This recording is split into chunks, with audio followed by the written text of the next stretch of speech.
We're going live. Oh my God! Talk about the show that was awful. Let's. Amazing stories. Ah. Okay, I invited Frank on for Lord of War. He saw it? He said, fuck yeah, I'll be there. All right. It seems like a Frank movie that he knows about. Frank surprises me all the time where he knows a lot about certain things that I wouldn't. Yeah. Like he can just pull. He's better at pulling shit out of his Rolodex for certain weird guy movies. I can't do that. Like I had to rewatch The Rock because I haven't seen that in 20 years probably. He's gonna pull out stuff. Well, actually, the actions in Afghanistan provoked arms dealing throughout the country, and I'll go into detail about that right now. And then he's like, no, I'll prove it. And he plays a YouTube clip, and he's about 20% right. And Chester Bennington's in part of it. All right, so okay, let's do our thing here. Our government mandated intro.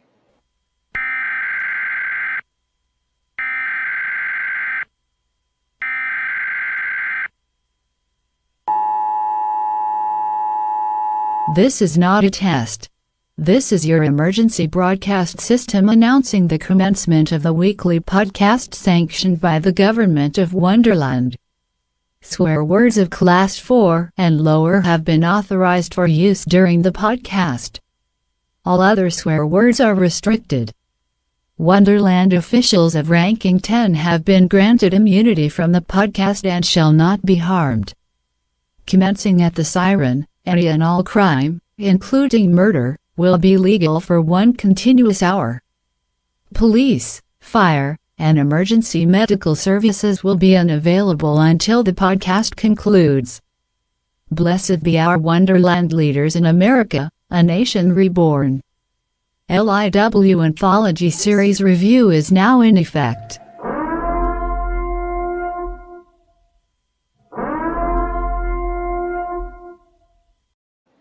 Hello, citizens. Welcome to LIW Anthology Series Review, episode 65. Unfortunately, I chose American Horror Stories 2020, episode 104, Signs of Life. I'm Phoenix West and ashamed. Actually, you picked Amazing Stories, not American Horror Stories, but it's close because it was a horror story. I'm so ashamed right now. Ah, what a horrible nightmare. Several reasons. That horrible, horrible nightmare we just got through. Maybe if I had this on here, I would. Amazing Stories 2020 104 Signs of Life. Who are you? Dick. You're amazing, Dick. Amazing Dick. Go inside. You know what's sad? When anthology shows mostly have like the best opening because they get creative with it. They have all these ideas. They're not stuck to a structure. They can do whatever the fuck they want. And there's a really good intro to the show. And then the show happens. And we have to sit there for 53 fucking minutes watching the show unfold for an ending that we predicted very early on. And just had to sit there and watch it. This is not from this episode, but... Now I want to see the other episodes just to compare them, because I think if this one's this bad, how bad could the others be? Because they didn't renew the show. The show came out 2 years ago? Last year. So there is a season 2 coming. I looked it up. Oh my God, no! I looked it up when watching it. It's not canceled. I don't see any announcements for filming or anything but that, but they're not canceled. And Apple, they don't really have a track record at this point, so I don't know. Well, they hide their data like a son of a bitch. They don't care. But they brought back Servant for season 2, the M. Night, about a fucking doll who becomes real, and I lost interest so quick. Oh, I like that guy who's in Servant, the main guy, and that's it. And the other guy is his friend is Ron Weasley from Harry Potter, which is weird because a lot of Harry Potter talk in this episode. Yes, there was. All right, Amazing Stories 2020. We already got a comment. Oh God, I'd say at least 40% Phoenix, but thanks for the compliment. Frank's listening. Hey, I gave Frank a compliment for once, and he heard it. Great. I like Deftones. Oh, no. No. Frank, let me play you 55 No Effects songs to change your mind, even though you won't, and I don't care if you change your mind. Exactly. It doesn't affect me. This episode, if this is how you're going to start a show, you should go back to the drawing board immediately, because this show was so tedious and boring and stupid and annoying, and it had there is no setup for the course correction of this alien character to do what it did. Comes out of nowhere. John Cusack was in a TV show. What? The main actress in the show was in a different show called Utopia, and it has John Cusack and Rainn Wilson from The Office. Oh wow! I think John Cusack's not below doing it's not above a TV show. He'd probably love it because he gets paid. The problem is you can't pick up an 8-episode story arc DVD in a Redbox. So I'm kind of amazed that John Cusack's not doing it. And it's not shot in Bulgaria for $2 million in gold coins, because that's what he works for, and hair products. Something off topic, obviously. This relates more to our second show of the night, our Nick Cage cast. But I love John Cusack, but he's an okay actor. Like, he's okay. Oh, he's a good actor. I just don't like him personally. He's good, but he can't really. His range is about here. Yeah. And the problem is he does all these stupid, like, Bulgaria movies. Like Nick Cage. Him and Nick Cage have a very similar path, but the problem is Nick Cage can actually act. Yeah. And Cusack is just Cusack. Well, Cusack tries to be that auteur where he writes his own movies, he produces his movies. He doesn't direct them, but he's basically like almost directing them, but he never does. Cage only directed one movie. Cusack, I don't think he has. Did Cage direct that? What was that movie called? Sonny. Oh, I'm sorry. I thought it was that Skinovix movie or whatever it's called. Skinovix? What was that movie? He fucks the girl with cocaine? Oh, no, that's Zandalay. Zandalay, yes. Skinovix. I like that title better. Zandalay was produced by Judge Reinhold. I don't know if he directed it or not. Oh, my God. Yeah. That was his name is all over that movie, though. Yeah. Let me look it up. Zandalay, my least favorite Nick Cage movie. The hell you say? Sam Pillsbury directed it. Wow, that's a fake name. Yeah, seems like it. Look at Judge Reinhold's IMDb picture. Holy shit! He got a lot of producing credits, or no? His picture. Oh, you'll never guess what his picture is. Take a guess. It's got to be the either. It's got to be Beverly Hills Cop or Fast Times at Ridgemont High. I was going to say Fast Times, and I'll even up it. He has something on his head. Oh, the pirate hat? You're really thinking Fast Times, right? Oh, the cowboy hat. Cowboy hat. Yeah, that's interesting. Wow. Well, he's only a producer on two things, Zandalay and Be Still. Zandalay, I wow. fucking despise. I despise that movie. It's awful. It was torture. It was torture, and the girl's really hot in it, and Nick Cage looks good then, and I just it's two white people fucking. I don't care. Why do I need to see this over and over and over? Oh, Judge, what? Oh no, what do you find out? Judge Reinhold directed this movie with his daughter or wife? What? Judge Reinhold, that's his spouse. So Judge Reinhold's second movie he produced is directed by his wife and himself and another guy. So three people directed it. What movie? Be Still. It has no information about what the movie's about or who's in it. Never came out. Got it. No, never came out. It's like when the NBA team will buy a player, like they'll trade and they'll get that guy and they go, nah, cut him, and they just release him. Jesus, he hasn't worked since 2017. Wow. He is older than you think. I guess he's retired. What year is he born? I just saw it. He's got to be around a little older than Nick Cage, probably 1957. Oh, so close, yeah. Yeah. Well, they were in Ridgemont High together. Yeah, he's only 9 years older than Cage, and only. Yeah. I think Cage is 66, maybe 64, so maybe 7 years older. I like his quote on his masturbation scene in Fast Time at Ridgemont High, my first sex scene, and it was with myself. That's pretty funny. No, nothing against the guy by himself, but that movie Zandalay can go fuck itself. Yeah. And he is the reason I had to watch that movie, and the movie is what it is, and that I'll never forgive him for. I love him in Beverly Hills Cop and all those. He's great.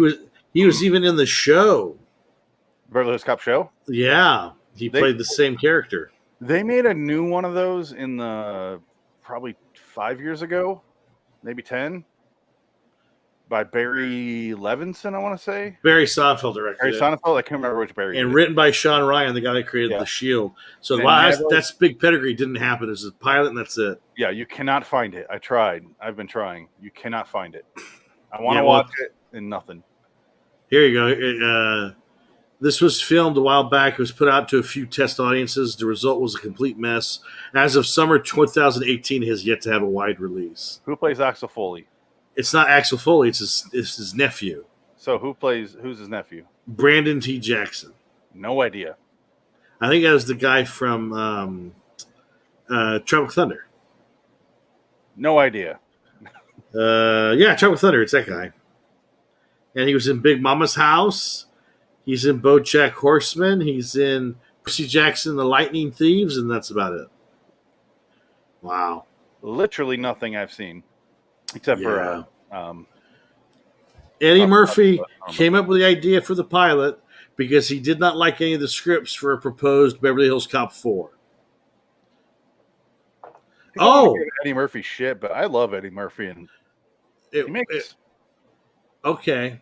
So it's not Axel Foley's nephew; it's his son.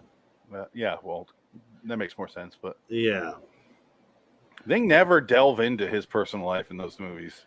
Kevin Hart was considered for the part of Aaron Foley. So Kevin Hart's like in his mid-40s. How would that work? Well, it was 10, 12 years ago. Yeah. When was that movie? When did that pilot come out? 2013 or 2000? Yeah, 2013. So 8 years ago. Okay. All right. So amazing stories. What? So amazing. This I want to talk about this pilot that never happened. The pilot didn't happen. Rather than this shitty movie this shitty show we just watched that did happen. Well, let me tie this in because original show versus remake. The original Amazing Stories. I've only seen those 2 episodes that we did, Blue Man Down, and then the episode that Adam loved, and we both lost our goddamn minds, and that was called Gather Ye Acorns. Gather Ye Acorns. Thank you. That's a beautiful moment. Yeah, that's it. That's the only 2 we watched. And I like them both. They're both great. Not great, but like they're good. They're interesting. This one though doubles the length. Yeah. I'd say cuts the talent in an eighth. Yeah. The story is almost non-existent. Yeah. The story felt more like an episode of the 2020, the Jordan Peele Twilight Zone, the 2019 Twilight Zone that Jordan Peele did. Where it was like not much going on. There's an episode called A Traveler with Glenn from Walking Dead. Oh, really? And it's kind of similar to this. Not really, but kind of. And it gave me vibes, but it goes nowhere. And this did too. And I was like, I was waiting. We kept waiting for something to happen. And even when stuff was happening, you kept asking for stuff to happen. I'm like, oh, this is their version of stuff happening. Like they're doing a prison heist right now, and it should be exciting, but instead she does the Magneto thing. Oh my god, yeah, that was horrible. I mean, just this whole show. Oh my god, no charisma from any of the actors. We had to invent what the episode was about, and it was more interesting. Cody was the only actor trying. Barely. Yeah, but he was giving something. I guess. I felt more about Cody's character than I did our main characters, and he's only in 3 scenes. Yeah, it was really bad. But I suppose we should set up the storyline. Do not watch this episode. Ever. Don't watch it. Don't ever watch this. Now that we're 14 minutes into this podcast, do not watch it.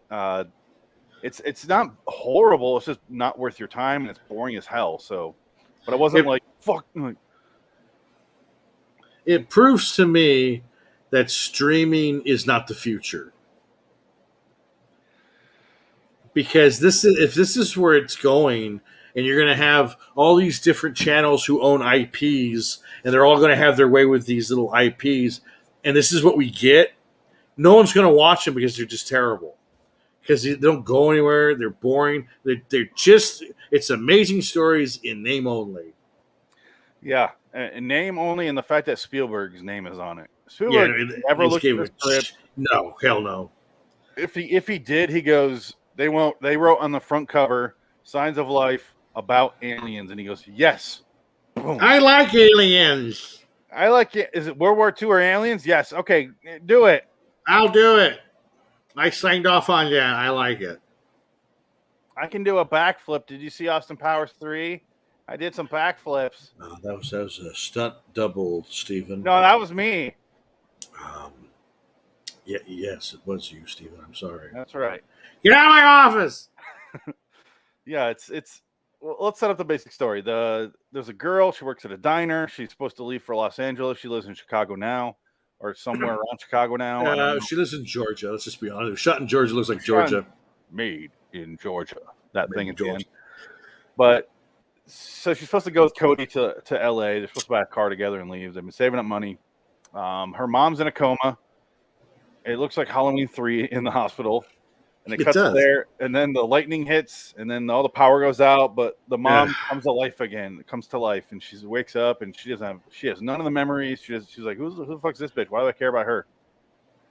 The problem is, it's not really the mom. I'm just going to spoil it now because fuck it. I want to talk about it. It makes sense because the mom is really an alien, which we predicted way early on because it's Spielberg. God damn it, Frank. Read the screen. On my part, I like no effects, but I was just messing with you, and I knew that comment would find you, and I'm so glad I turned Dick into a Deftones fan. I already knew what Deftones were. Deftones not good. I had the Crow soundtrack years before I met you, Frank. The music of the Deftones is fine. It's good. But then he starts singing, and I glaze over. That's not it. If you want to listen to the Deftones and want the music, listen to Chevelle. They're way better. Chevelle's way better than the Deftones. All right. I know you. It's really an alien in the mom's body, and I guess this is where I want to take a pause and talk about the aliens plot. Well, two thoughts. One, writing-wise, if they want me to give a shit at the end when the alien sacrifices their life for the daughter, maybe have some scenes with the aliens really trying to connect with the daughter, but just can't. She can't overcome that hurdle, you know? Yeah. And it gives some weight to her sacrifice in the end. We got nothing. She gave her life for no fucking reason. Yeah. Just one scene just goes, no, I'm going to stay here, and then lets the guy kill her. Yeah, that's awful. Okay, so that's one thought. Second thought, the aliens are coming to Earth to go into comatose patients and then leave back home. What? Why? What a pointless trip. So are they collecting information for an invasion? Are they? It's an experiment. Are they time travel? Nothing. It's just like, it's like if my dream was to go shit in every airport, so I flew to Bangkok and shit in the airport and then came back. What the fuck was the point of that? You have that dream too? Yeah.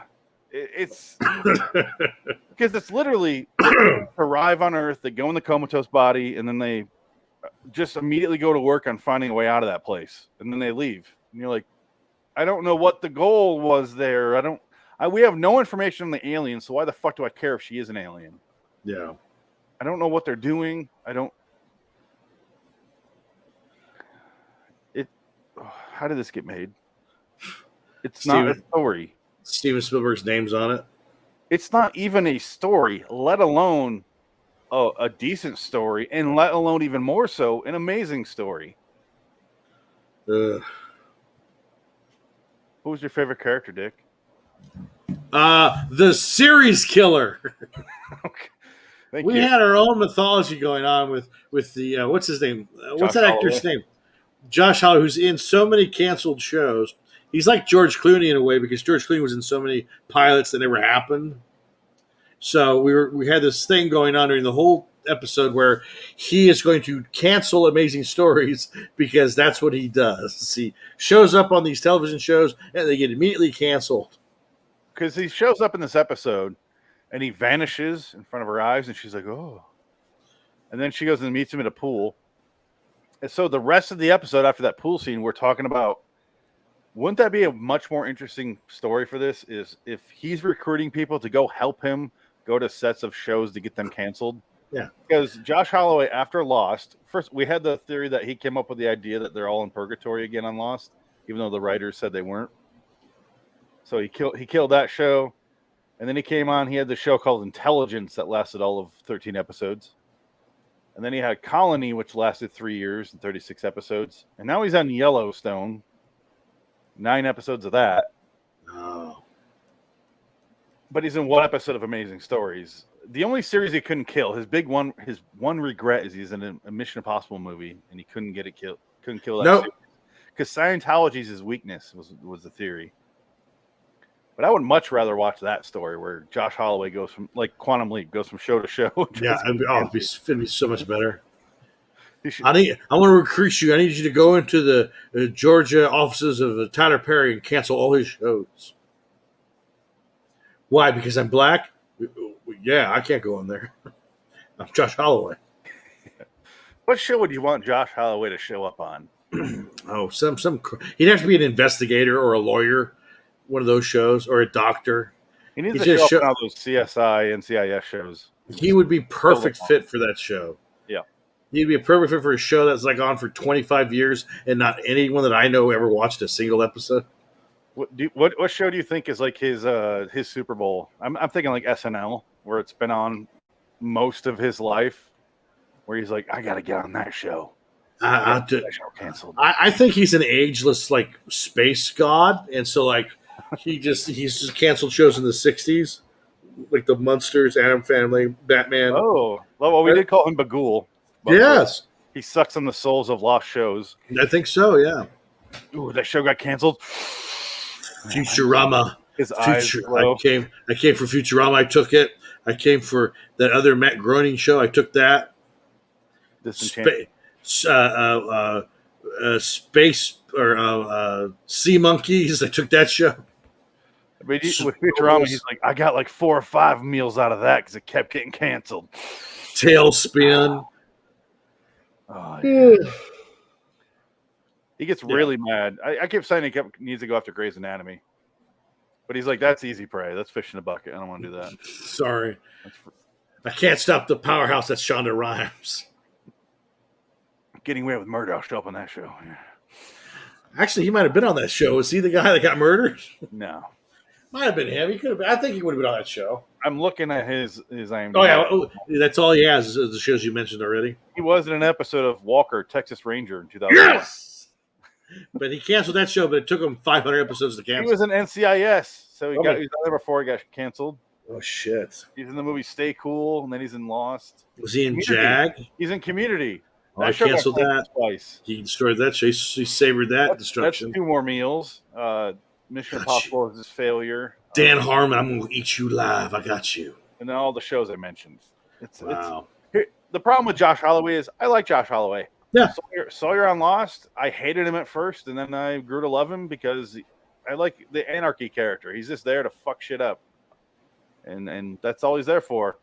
And it took me a while to appreciate him on there. But especially when I realized, they're doing nothing with Matthew Fox's character. Nothing. I have a tattoo, and it's in Taiwanese. It means nothing to the show at all. And I also beat up a woman on a bus. And my career's over. I don't act anymore. Matthew Fox? Yeah. No, he showed up in what was that? He was in an Alex Cross movie. That Joe Carnahan movie with Ryan Reynolds and. Oh, you mean Smoking Aces from like 20 years ago? Yeah, he's in Smoking Aces. Right in the middle of Lost. Yeah, that show. He had an 80s porn wig and a mustache. Yeah. Playing That's it. Security guard. I'm like, oh, Matthew Fox. Oh, he's done. No, his career's over. Like I see, he's a nutter. There's something wrong with that guy. Yeah. He got in a fight with some woman on a bus or something, and like he's never worked since. So something happened. What show was he on before Lost? Party of Five. Party of Five. Yes. He was the older brother. Yeah. Trying to keep them titties of Jennifer Love Hewitt's down. He tried. He failed. He failed just like Josh Holloway. He kept him off the screen, though. Nobody ever saw him. Josh Holloway. I want to take care of Jennifer Love Hewitt's career now. I swallow all her shows like planets. I love them. I showed up on Ghost Whisperer, ate it alive. I showed up on Party of Five, killed it just like I did their parents. Just like that show she did where she was a hooker in Texas. I killed that show too. Hooker, Texas Ranger. Hooker, now that's a show. Starring David Duchovny. Where you're just like, wait, what's her job? Is she a ranger or a hooker? Oh, she's what? I'm here to take you down, Salvador. You're going to go down, and I'm going to go down on you. That's right. Down under. I got you now. None of the dialogue makes any sense. I'm a big star in Japan. Did you know that? They love my music over there. They're fucking stupid. Well, Hasselhoff in Germany, so yeah. There's the international ear is an awful, awful thing. Americans make the best music. Everybody knows that. I think English people, but no. What, Coldplay, you loser. That's who you think of when I say English bands? Yeah, that's the first one I go to. Coldplay. And U2's Irish. And so you're not thinking of the Beatles, Pink Floyd, and the Who, or Led Zeppelin? They don't count. They transcended nationality because they live in L.A. What about Madonna? She's co-opted. Quicker than a ray of a light. Just like this episode, they turn to red light and they shoot off into the. Okay. Yeah. I was going to make a Guy Ritchie cum joke, but okay, they need satellites to shoot them into the sky, where they could just maybe use a telephone pole that is connected to the internet that's connected to satellites. Wouldn't that be easier? Because then they could just go anywhere in the world and hop on a coaxial cord to go up into space and use the Wi-Fi as a jumping off point. But that would take too much thought.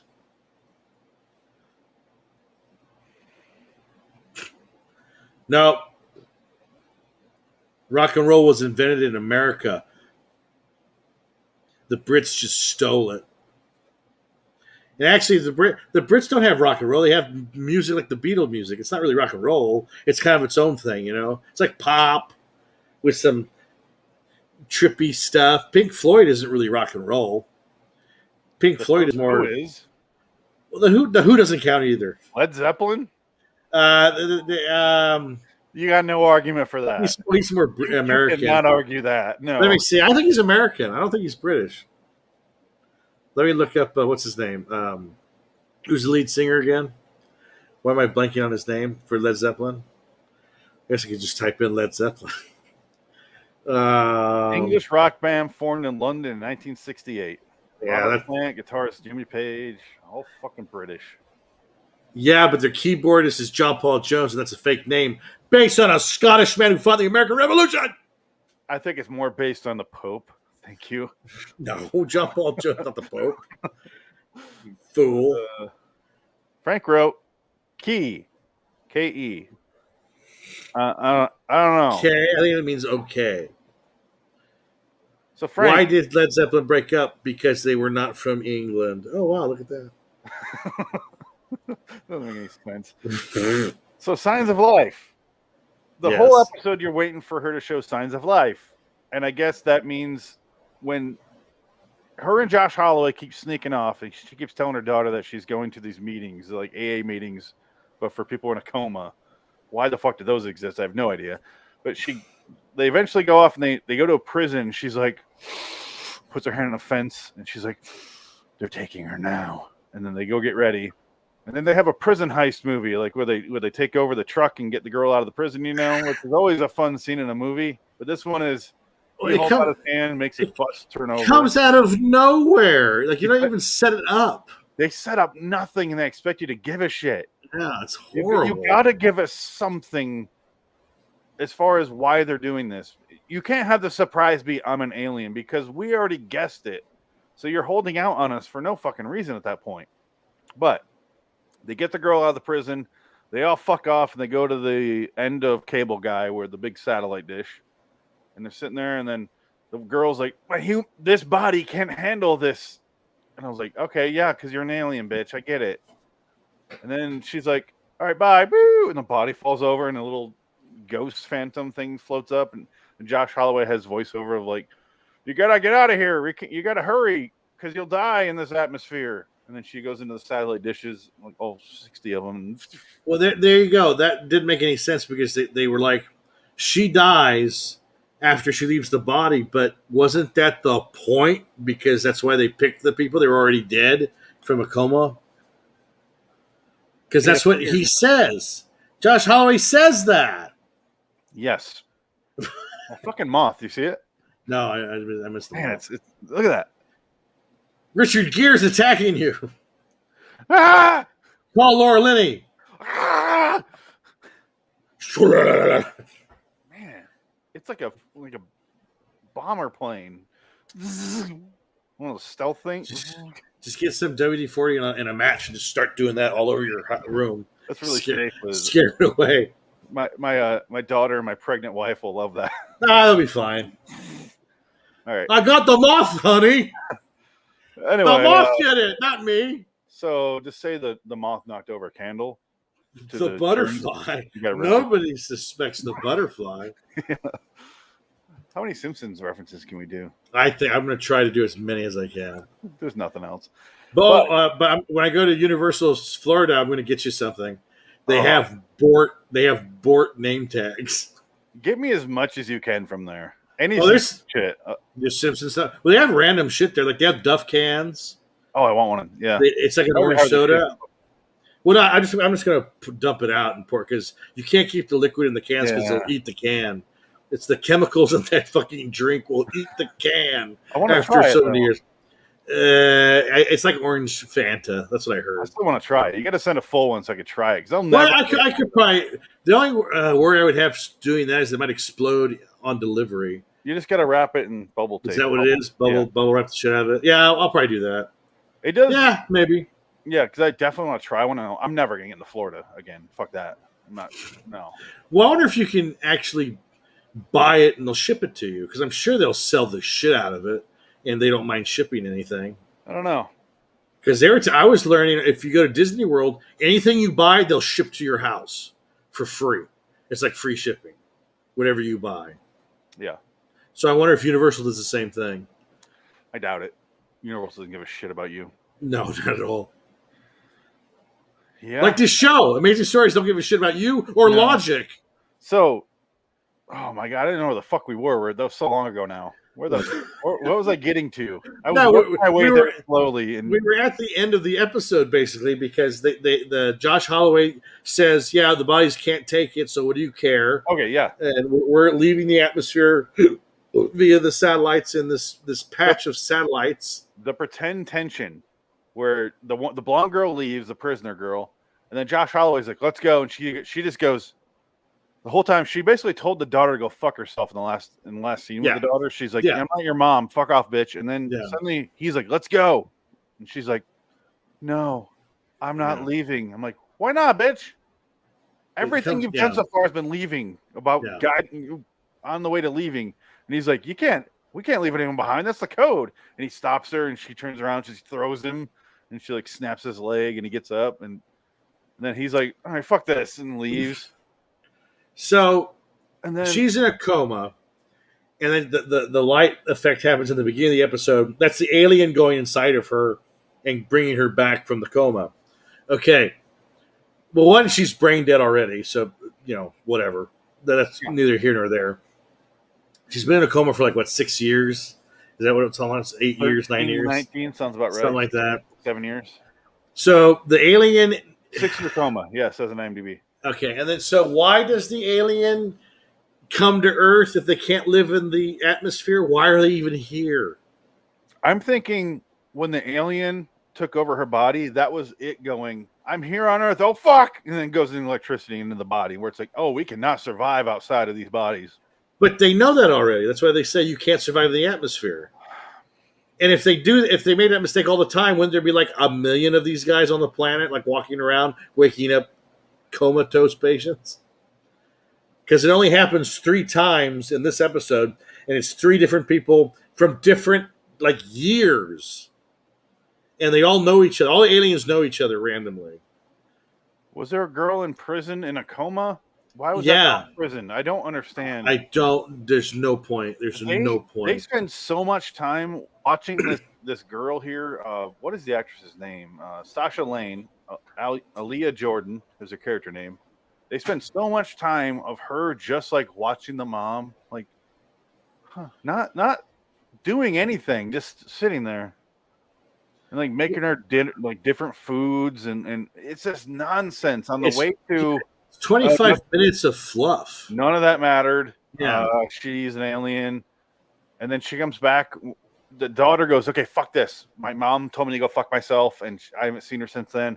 Let's go rob the diner I work in." And her and Cody go there, and then why is Cody the only name I know? Because it's the only one that they say. They say Aaliyah 57 fucking times, and they say Cody 37 times. They don't say anybody else's names more than twice. I think it's because I'm a visual learner, and they showed Cody's name on her phone, so I saw it. Oh, maybe that was why I learned it. And they had subtitles. Yeah, I put on the subtitles. They say Cody a lot. But then they go inside the diner. They open it up. They break out the money. He's freaking out because previously he showed up in their apartment all bloody, and she's like, "There's someone in there. I know it." And he's like, "We got to get out of here. We got to go, man. Game over, man." He's Bill Paxton. Yeah. Oh man. Yeah. Anyway, so they get the money in the diner. They go outside, and they're like, "We got the money. Let's go." And then they're like, "Wait, who are you?" And there's a guy standing there, and he looks like Lloyd from the 2020. Yeah. The Stand. It is the worst drug dealer I've ever seen in a movie or a show or anything. The dialogue is so bare bones where he goes, "I am John. I am the guy your boyfriend owes money to." Yo, he's got a gun in his hand. What's up, bitch? I am the drug dealer. You get all of 3 seconds to suck this in because suddenly the mom pops out of nowhere and makes his gun go crazy, and she throws him through the window. Yeah. So I'm sitting there going, as a viewer, going, that wraps it up nicely. It looks like he broke into the safe because the alarm's going off. Right. That lets them get away, and they can go fuck off and be a happy family again. But no, the drug dealer stands up, apparently off screen, and shoots the mom through the chest, and she falls over dead. The alien comes out of her body. The drug dealer runs off, leaving his car behind, which I would assume that's his real car, not a stolen one, but who can say? This has a 6.2 rating. I'm giving it a... Hold on. Hold off on that. I'm just rating it right now. All right. I'm going to make it go way down. But here's... my score made it go down a little bit because I already rated it on IMDb. Oh, my God. Better than the last couple of episodes? Oh man. How good Lord. Ooh. The body goes out of the mom. The alien body leaves, goes up in the power lines, goes over, goes back and forth all cattywampus like a fucking pinball machine, and then goes down to the lights across the street, and then goes into the mom, or into the paddles, the defibrillator. And then the girl uses them on the mom again. The mom wakes up and she's like, "Junebug?" And so the real mom's there. And I'm like, what? Why is that a power? And also, what sucks about that, she was only using Junebug as a nickname for the second she was around because she changed it all the time. So it's not that big of a revelation for her to say Junebug because that was like the last thing in her head. So it's just kind of stupid. It's stupid. And then she's like, "Mom?" She should have had a new nickname for her daughter. I would have loved it if she's like, "Junebug, you bitch, you shot me," and that's the last thing. Junebug, why did your boyfriend shoot me, Junebug? Yeah. No, he didn't shoot you. He's black, isn't he? Oh my God! Who are you, Mom? Oh my God! What are you doing? Black on black crime, bitch. 95%. Or she's like, she's just a really white supremacist body. Mind came into her. See, I hate my gums because they're black. From Bernie Mac from Stringy Juice in the Hood. Oh man! But and then the alien goes and dies. Well, that's what's stupid. What a way. The alien travels off of the satellite signals. Okay, Wi-Fi is everywhere in this universe. So wouldn't that go into space? Wouldn't you just follow the fucking Wi-Fi into the satellites? Because that's kind of where that comes from. They don't have that in the Atlanta part of Chicago, okay? Apparently not. Oh shit! It's landline. Fuck. I thought she was going to go back into the power lines and zip. Yeah, well, But yes, that's what it looked like it was going to happen. She comes out of the body and lives for half the time that we saw Josh Holloway and the blonde. Yeah. Live, and he goes. Woo, It's terrible. dies, like a video game. It's horrible. And then they're in an apartment, and apparently they're moving back into the same apartment because that was clearly the same set. And then they're unpacking and putting there's so many scenes in this episode devoted to looking at photos of her and the daughter. Yeah. I'm like, I don't remember this. Did I like that? What they showed? She's like, you loved it. She's like, oh, I don't care. And the girl puts it on the fridge, and that's where we have to fucking sit there and just watch the photo on a fridge. Yeah. Okay. Now that we're done, let's get into a couple things and then get the fuck out of here. I only chose this because I was like, I'm going to watch some new anthology shows. That's why I did American Horror Stories. The episode we watched was awful. This was even worse. Yeah. Because at least that had a plot that we understood. Right. The American Horror Stories. This had really no plot and didn't track at all. And I didn't care is the worst part. Yeah. I cared a little bit in the American Horror Stories because it had one of my favorite actors in it. So I was like, oh, where's this? I know where it's going probably, but let's see what happens. There's nothing to track. It's like they didn't bother writing a second or third draft. No. So I gave it a 4. I gave it a 4 as well. Oh, I used Adam's thing that he made. I'm finally using them. Oh, the Kurds? Oh, that, yeah. No, those I don't have. Oh, well, shit. I do things out of 10. I don't do them on a 5 because 5 is confusing to me. I go off the IMDb score. And that's out of 10, basically. Yeah, that's what I do. Well, I don't understand like the British system where it says I give it 5 stones out of 5. 5. Yeah, 5. Like 5. No, 4 works more. 4 makes more sense to me than 5. Well, 5 you can get. I understand 5 because you can just double it and get a percentage. I go off percentage wise, and out of 10, I know 40% good. That's all you need. Because with 4-star system, if it's a 2-star movie, it's fine. It's nothing special. It's a 3-star movie, you're getting better. 4-star movies like boom. Ghostbusters, Boom. Look at that. Boom. There we go. Is that Joaquin Phoenix? Oh no, it's Josh Holloway. Oh no, our series is canceled. He No! canceled a podcast that's not even making money on a network. How the fuck did he do it? I'll destroy all you have because I can. I'm a podcast eater. No, Josh Holloway, don't.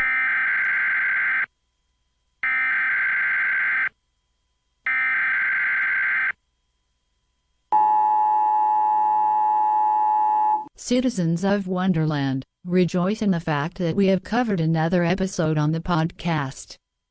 Go to liwstudios.com for more videos and podcasts. Subscribe to Loitering in Wonderland on YouTube. Search on Amazon for books by Richard Pierce. Until next time, and in the meantime, we are Phoenix West, Dick Dickett and Jansen Carlin. So long, citizens. All hail our glorious leader.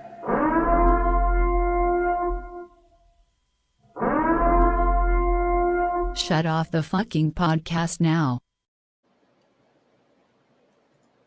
Yes. Bathroom break.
Hello, Francis.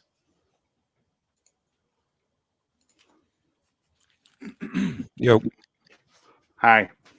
hi. Good show, guys. Was it? Yeah, I mean, I don't have a fucking clue what show you're talking about, but that's. Oh, you got lucky. Oh man. Well, I mean, it was pretty obvious. That's why. This show sucks. What a waste of time. All the best podcasts are when you're doing something that's just so awful. There's nothing to say, and then the podcast becomes way off topic radio. Gotcha. Bloop. Bloop. Fuck. Okay, 2 minutes. I gotta go get something to drink. Give my.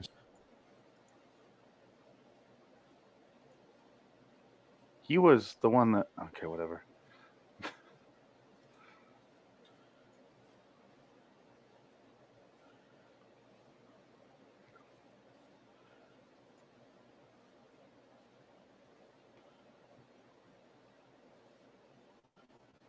I need you to focus, Dick, Hold on, I'm doing something. on Lord of War when we go live, when we stream the show. I gotta remember.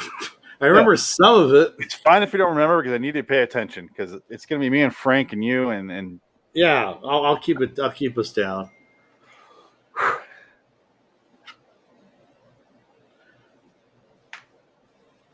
when did this come out? The DVD, the Blu-ray.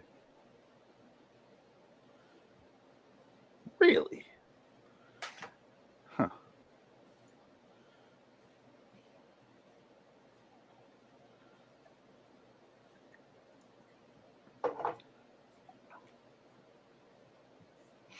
Fill up my glass now. You know what's terrible? Rubber coasters. Rubber coasters. I have rubber coasters. Hmm. So every time I pick up my glass, it sticks to the bottom of the fucking cup and then floats off, flies off into nowhere. Oh wow. It's awful. So most of them are on the floor. And I'm not. Fuck you! I'm not picking you up again. Yeah, hell with that. I will remember you. R.I.P. Coaster. Do do do do do. Remember me. Don't let your life pass you by. I don't know the words. Anyway, she just has lots of cats dying, and she shows dogs. it's just like emaciated dogs. Yeah. Just dogs. I will remember you. Do do do do do. Dick, we're starting. Go ahead and turn your camera on. Starting to do do do do do do do do. Oh wait, I'm Sarah McLachlan. Sarah McLachlan. She also looks like a sick dog. Yes. Welcome to B Movie Battle, episode 56 for Nick Cage Cast, episode 34. I want to 35. Nope.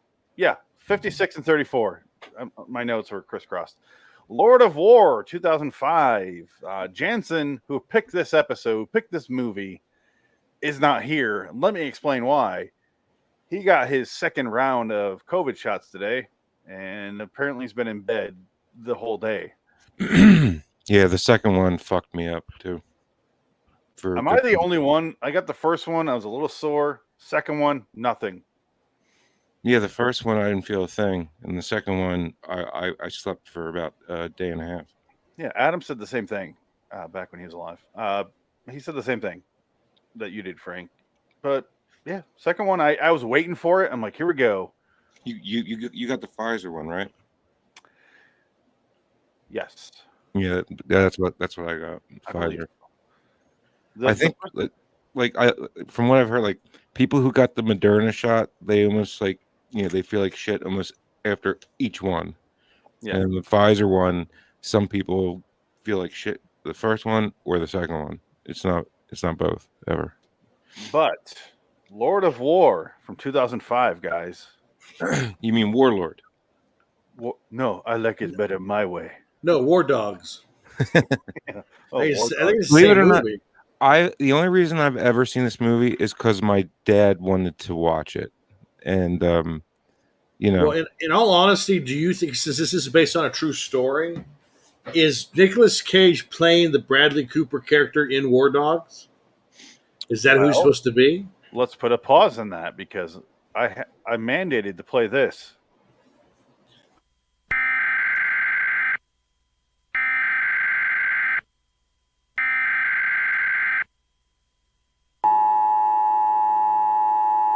This is not a test. This is your emergency broadcast system announcing the commencement of the B-movie battle sanctioned by the government of Wonderland. Swear words of Class 4 and lower have been authorized for use during the show. All other swear words are restricted. Wonderland officials of ranking 10 have been granted immunity from the show and shall not be harmed. Commencing at the siren, any and all crime, including murder, will be legal for 1 continuous hour. Police, fire, and emergency medical services will be unavailable until the review concludes. Blessed be our Wonderland leaders in America, a nation reborn. B-movie battle is now in effect.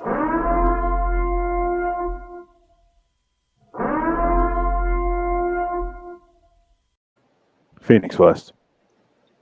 Amazing Dick of War. Links of Frank. Hello, welcome, guys. Okay. So I have never seen that movie, Dick. So I can't really answer your question. Oh, okay. I don't want to watch it. It's not terrible. No, I'm good. Probably because I've seen this movie, and I'm like, Yeah. I don't need to watch that because I've already seen it. You're probably right. My biggest problem with this movie, Lord of War. I do love this movie, by the way. My biggest problem with it, though, is I'm watching it and I'm like, all I can think about is the movie Blow. Yeah, It's the same fucking movie. yeah. And this movie, Lord of War, it's good, but it's like, will you end, please? Yes. Like, It's I 2 got hours it. long. It's like I got it. Like I get what's going on. I got it. There's nothing more you can show me that will surprise me at this point, because halfway in, it's like I get it. Yeah. You're a gun runner. Yes. The problem is what Blow did. That Blow is not a movie that people love. I love it. I love it. No, I love it. I love Blow. Blow's one of my top 10 movies of all time, honestly. No, it's not. Yes, it is. No, Love it. it's not. I love Johnny Depp, dude. For some reason, Johnny Depp, I just like love that guy. Like Johnny Depp and Leonardo DiCaprio. If they do something, I will watch it, no matter what it's about, because I just like their acting. You know what I mean? I just Johnny like Depp is a guy I don't need to see again. I'm good. I'm all Johnny Depped out. Yeah, I mean, like you know, Dead man, bro. Jim Jarmusch in the house. like Black and white. I only watched one of the Pirates of the Pirates of the Caribbean movie, the first one, and then that was it. It's okay. The first one was good. Yeah, I mean, she had great tits. Not really. Keira Knightley, right? She has 8 cups. She's like no titties. I like small tits. I'm not saying there's anything against small tits. I'm just saying she doesn't have. No, she doesn't have very No, much. yeah, I personally would rather have small tits than big tits, because it's just Your dick looks huge if you titty bang them. But let's get to the point of the movie, because I guess what I'm trying to say is, Blow is, speaking of Keira Knightley, is a movie that has a story and you're connected to the characters. I don't like Johnny Depp personally, but I'm more connected to his character. I think Johnny Depp is the least interesting character in Blow, which is weird, because I love his dad, Ray Liotta, and Pee Wee fucking Herman put in a better performance than Johnny Depp does. I mean, his name is fucking George, for Christ's sake. That's all you need. No, but that movie is very similar plot beats to this, where it's his rise, his rocky middle, and then his fall from grace, where the police get involved. It's a well tread storyline. We all know Nick Cage is going down in this movie, so you have to sit there and watch it. After Blow, tried and true. Fucking it. You go up, then you go down if you don't stop. Yeah, pretty much. And then you get warned along the way, and you ignore it. It's like a horror movie. Because you just want more. Yeah. It's not about the money anymore. It's about the thrill of the. And a show that did that really well is Breaking Bad, where he could quit at any time there, and he's like, "No, I love being this guy. I'm going to keep doing this shit because he's dying anyway." Teacher, yeah. But when he finds out he's not dying in that show, he's like, "I'm going to keep doing it because fuck you guys. That's why." And it takes him forever to admit it. When he finally does a Skyler in the last season, he's like, "I do it not because of you guys anymore. It's just selfish at this point." And that's kind of the point. It's an excess movie. It's guys who get obsessed with excess. It's what Scarface is. Scarface is also a similar story to this. It's not as long though. Like Scarface is the perfect length. You know what I mean? It's great because it doesn't focus on one specific point in time of his life, you know what I mean? Yeah. Of his rise and fall. His fall was the ending, which was great. I mean, come on. It's like the greatest ending to a movie ever. I would say Scarface is like 3 hours too long, but that's just me. That movie, I don't need to watch it. It's an hour and a half. It's a 3-hour movie. What, Scarface? Yeah. It's 3 hours? It's 3 hours. It's two VHS tapes. No, it's too long. Really? Yeah. I always thought it doesn't feel that long. Oh, it feels 7 hours long. But then again, I don't agree with most of that movie. Dick, this fucking moth is gonna be the enemy. Look at this giant fucking moth. Here it is, Dick. I got a good. Oh fuck! Whoa. He flew off. Jesus Christ! He's huge. Yeah. Dick, what are your thoughts on this movie as far as Blow goes? Blow the movie is okay. I think it's not underrated or overrated. It's where it should be. It's okay. I'm not the biggest Blow fan. It's fine. I think the only interesting part is Bobcat Goldthwait saying, "I can't feel my face," and that's about it because Bobcat Goldthwait doesn't look like Bobcat Goldthwait. And then I love Pee Wee Herman in it. He's great.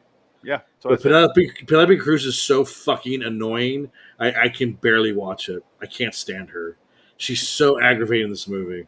Oh, Penelope. What's her race? You're a fucking drug dealer. You're a fucking drug. Oh, he's the king of the coke. He's You're king of the coke. nothing. You're nothing. It's like, oh god, shut up. I would have just shot her. And then we got fucking baby Eric. No. What's his fucking Eric Stoltz? No, not Eric Stoltz. Eric Roberts. Baby Eric Roberts is George's kid. And she's all grown up and doing horror movies and horror shows now. And this was the last time we ever saw Ethan Embry be fat. Yeah. And now he's jacked up. He's like he lost all his weight and he works out. No. Butterfly Effect came out after that. What was that guy's name that took over George's shit? The guy who just shit? No, he took over George's shit. What was his name? Yeah, he met him in jail. That's how it really started. I don't remember the guy's name, but Lord of the War. Yeah, Lord of War though. Very similar movie. Didn't his brother do a lot with him? Like, didn't he have a brother? What's the name of this movie here, Frank? In Blow or God of War? Lord of War. Lord of War. No, it's like his. Is his brother? Is Jared Leto his brother? Okay, apparently I'm the only one who's seen this movie in the last 10 years. So no, I mean it's been a while. I mean, I remember it. Boot? Are you fucking Canadian? Yeah, man. I wish I was Canadian. You just said a boot though. Yeah, boot. It's been a boot 8 years. Yeah, I haven't seen it. Oh God! In a boot. This guy's from another country somewhere there, and he moves to Brooklyn of all places, and he becomes a warlord of guns. Oh, he's a gun lord there. You gotta watch out for them guys. Okay, so it's basically Nick Cage is I forget what this character. He's going to be like Aaron Rodgers. They betray you all the time. They cut your heart out of your chest. Nick Cage plays Yuri Orlov. Yes. Jared Leto is his brother, Vitaly Orlov. Yes. And then I believe that. Also, Ethan Hawke's in the movie. That's right. He's like an FBI Barely agent. appears. He's barely. Is he CIA or something like that? He's Interpol. Yeah, I was gonna say he's like he's American. He's not any of those. He was like NATO, whatever, Interpol. Yeah, just told you he's Interpol. Yeah, but you mean the band? Yes.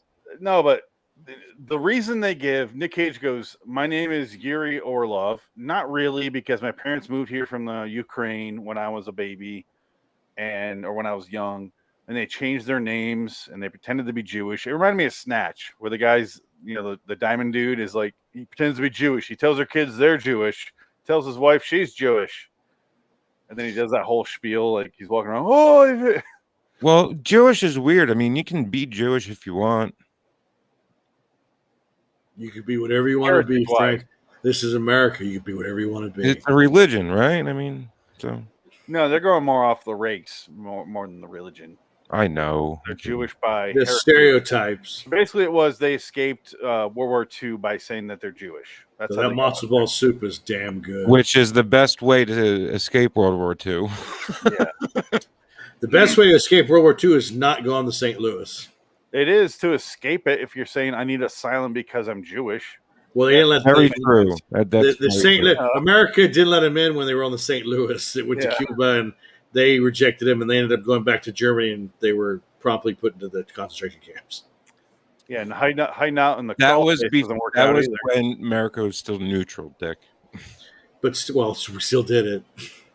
Well, we did a lot of things before we declared war. That's why I do not like Roosevelt at all. He's a bad man. Theodore Roosevelt did everything for the money. Yeah, you think about Theodore Roosevelt. I hate Theodore Roosevelt. that big stick carrying motherfucker. Hate him. That's Teddy Roosevelt. I'm talking Franklin Delano Roosevelt. Yeah. Theodore. Shit. I'm sorry. Franklin Roosevelt. I hate. Theodore Roosevelt. I love. It took you forever to catch up what I was saying there. Yeah, you're right. Yeah, I was like, wait a minute. No, it's hard to concentrate when this is in your frame. No, really. That's what's throwing you off. Put it in my frame then. Put it in my frame. A minute about how Roosevelt. Feel better? No. I want it back. Good now, right? No. That's much worse. I need Cage with there. Yeah, there. That is the best Nick Cage. I'll take NyQuil and cocaine at the same time. Ah! We're talking about pure evil here. Okay, so Phoenix. Yes. Name the cages that show up in this war, in Lord of War. How many cages? This is Quiet Cage, I think. This is... Yeah, it's subtle Cage. It's not quirky Cage. No. That's why I wanted to talk about this movie, and I'm glad Jansen, who's not here, brought this movie up, because there's like 10 out of 110 movies or so that Cage has done. There's like 10 I say are good, solid movies that I really have no complaint about Cage in it. This is one of them. Last week we did Adaptation. Yeah. 2 weeks ago or 3 weeks ago now was Pig. Great. And so we're on like this run of great Cage performances. We're doing our choices. So it's going to be really like reality is going to set in here when we have to get back to next week is A Score to Settle from 2019. I'll miss that. Yeah, you're not going to be here for that. And reality is going to set in that Cage is not what we think he is based on the last month or so. But in this, it's okay. So I got Quirk Cage, Rage Cage, Quiet Cage, and Sophisticated. I would say this is Sophisticated Cage. It is sophisticated with very, very low peaks of Rage Cage. Yeah. Because he gets into those yelling things, but they're really quick. This is a very controlled substance Cage. Controlled substance Cage. That's a rare one too. Yeah, you like that one? Yeah, I like that one. That's the best Cage. Yeah, like that's the rarest Cage you'll ever see. I would say he's more that than often not. I would say he was that way in Catch the Ghost. I think he's very Pay the Ghost. Pay the Ghost, where that fucking terrible movie was. He was very kind of reserved in that movie. He didn't really go crazy, even though he was fighting witches and demons. He was very, very sedate because he knew the movie was shit. And he just wanted to get his paycheck and get out of there. Did you even see Pay the Ghost? I did. I have watched Pay the Ghost. Sarah Wayne Callies is in it. It's terrible. No. Sophisticated is what I would put as National Treasure and Dying of the Light, where it's just him in a suit and he's not Dying of the Light, the other one, The Runner, where he plays like a senator or something, and he's like, he always has the suit on, he's got a briefcase, and he's like, I am Nicolas Cage running for senator, and he has his little outfit that he has. Vote for me. All those movies, but yeah, this one's kind of in betweener, if you will. And the in-betweener Cage. In-betweener Cage. I forgot what I said earlier. So what did I say? I forget too, but it was great. Restrain, controlled substance Cage. Yeah, controlled. Yeah, it's a reined-in Cage. He's not allowed to go off and just scream like a lunatic. But they that's go, what I mean. Yeah, scream a little bit and then go back into your character. And like it's almost like this movie, like they hired a wrangler. Yeah. I picture a guy off screen literally lassoing him in like going like this, like bring it back down, Cage. Smaller. Andrew Nichols. Well, he had a better director. I think he could. Yeah, I think that director could wrangle Cage. I think that's the difference. Yeah. When you can't wrangle Cage, you know the movie's going to be awful. Wicker Man. Yeah, that's Rage Cage. That's Neil LaBute. No, that you can't rein him in. That's a movie that should have had a wrangler but didn't. Well, that's Rage Cage with Neil LaBute's "I Hate Women" all over the place. Well, punch the woman. Punch all the women. Punch that Lily Sobieski bullshit. Punch her in the face. Punch her in the face. Punch her. Here's the thing with Cage. If the director is solid and on top of their game and knows how to tell actors what he needs, it's going to be a great movie. Him and Bringing Out the Dead, like with Scorsese. Yeah. Or De Palma. De Palma let him go way further than anyone else did. That was in a good movie. It was Snake Eyes, and he still pulled him in at the end. Yeah. He's like, I need to be a human. Let's bring you in a little bit. But like, they're the Coen brothers, Raising Arizona. They know how to rope their actors into to what they need. And they don't let them go too far out, but they let them go a little bit out because he's Nick Cage. You can't control him. Yeah. The movie Pig would be another example. Go a little bit crazy, we're going to pull you back in, though.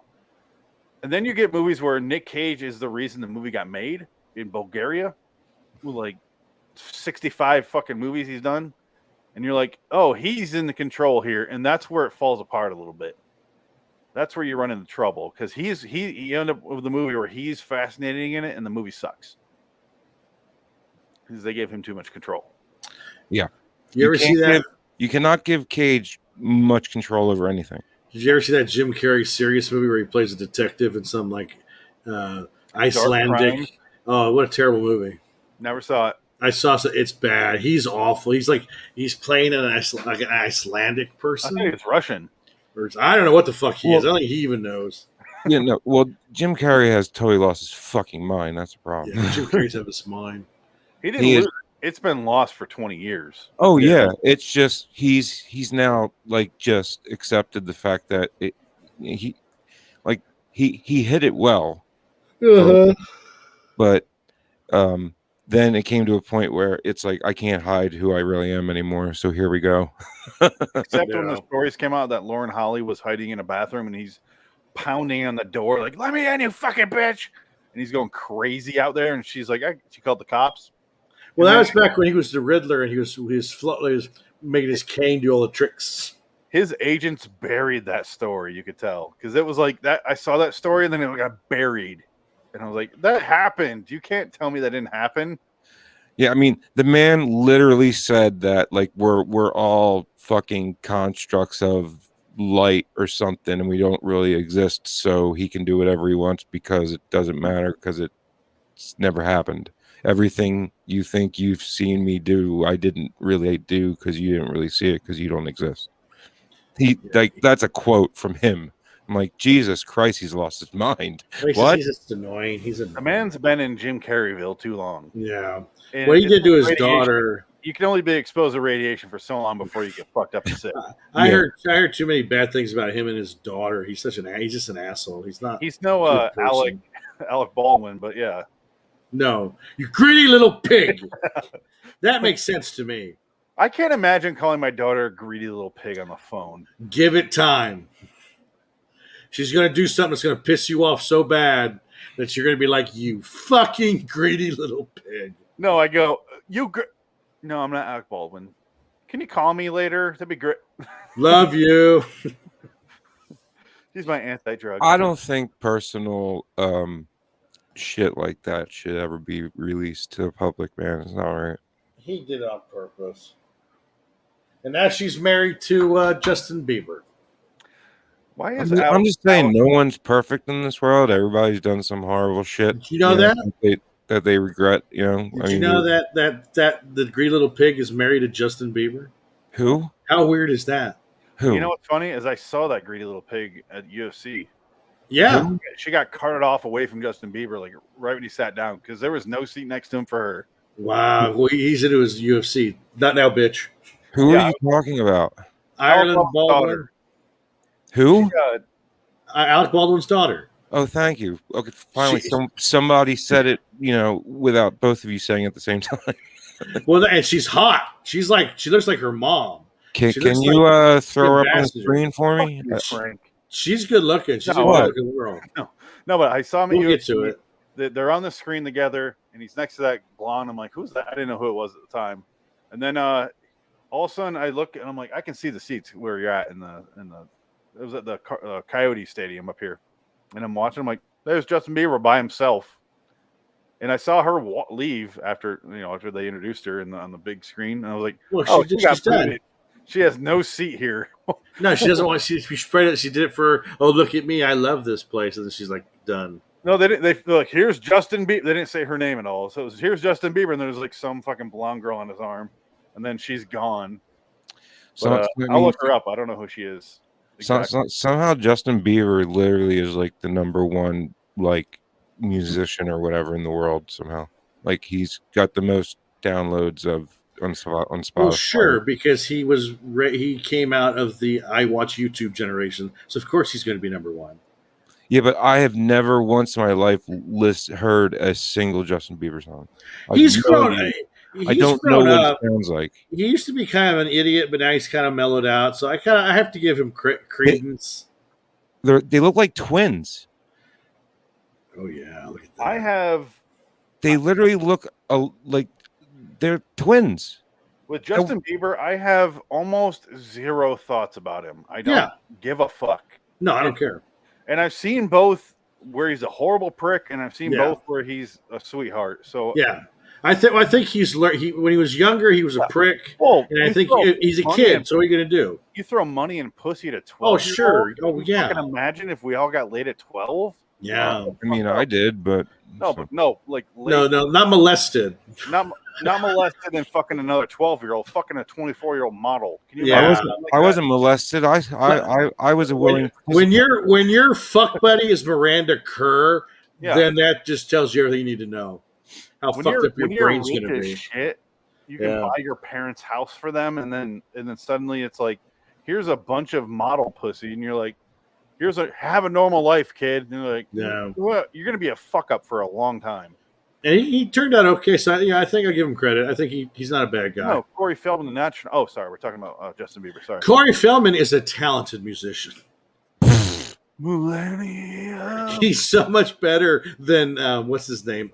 Linkin Park. So Lord of War. I'm kidding, Frank. I got my hand on the remove button, Frank. Yeah. So Lord of War. Yes. Can I have an AK-47 plated in gold? That'd be cool. Yeah. Okay, so he's a weapons dealer. He does his first one based off his some family tips. His uncle is Ian Holmes from Lord of the Rings. Oh wow! If you will, and Garden State, if you will. Can you say his character from Lord of the Rings? Bilbo Baggins. Oh shit! Okay. Yeah. Bilbo Ballsack. He just passed recently, right? I About think a year ago. I don't. Yeah, I think so. Unfortunately, Yeah, Ian Holm. Let's look him up. all the good ones are gone. He died. Here it comes. He Yeah, was- June 19th, 2020. So a little over a year ago. Wow. Yeah, he plays his I didn't realize he was his uncle till way later in the movie. Maybe that was just the phrasing the guy used. But okay, so I'm gonna fast forward because I don't want to go into too much detail on the plot because it's a lot of the same stuff. Yeah. Basically, Nick Cage becomes an arms dealer throughout some means. He brings his brother on because he makes bad food, so he's like, let's go make money doing arms deals. Their first deal, one of their first deals that we see, they're standing up. They do the deal. They walk away. They go into some rubble, and then all of a sudden they have to duck because someone's shooting. They realize they're doing it like an execution squad style, killing all these kids. These fucking 9-year-olds. Yeah, it was brutal. Mowing them down. And so Jared Leto, right then, only because I've seen this several times that I know that Jared Leto plays a junkie in this movie, and I go, there we go. That's why he becomes a junkie. They don't ever say it. What I'm amazed is there's no line of dialogue where Jared Leto goes, he's like, why are you such a fuck up drug addict? And he's like, those fucking kids in Ukraine were just standing there and they got, he doesn't ever have that line of dialogue with his brother. He doesn't give a shit about his brother until he's dead. Yeah, it's like, I mean, it's just obvious that that's what fucked him up. I mean, it fucked me up when I watched. I'm like, oh my god! Like, think about that. You sold the means for that to happen. You're the reason that happened. You didn't do it, but you're responsible.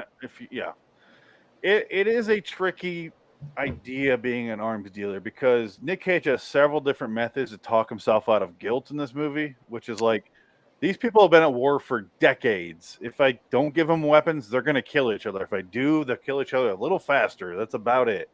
Yeah. And if I don't, if it's not me selling it, someone else will. Yeah.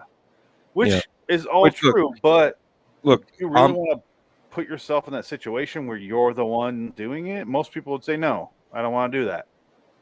Like, I'll be honest, like I guess about 15 years ago, for about 3 weeks. Were you dealing guns? No, a whole lot of pills. But I couldn't sleep at night because I was thinking to myself, like, how many people are fucking overdosing on these things? You know what I mean? Like, because I'm putting them out there. You know what I mean?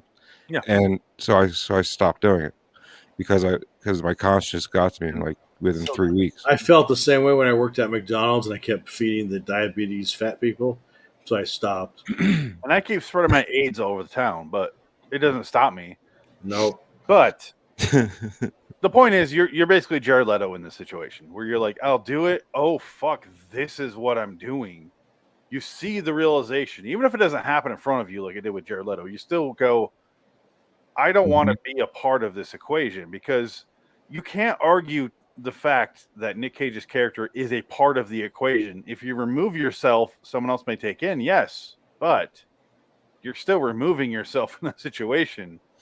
Yeah, I mean, X is Cage. If Cage becomes not X, somebody else will be X. That's it. But X has to be there for everything else to happen. Wow. Did you know Monica Bellucci was originally supposed to play the role of Ava?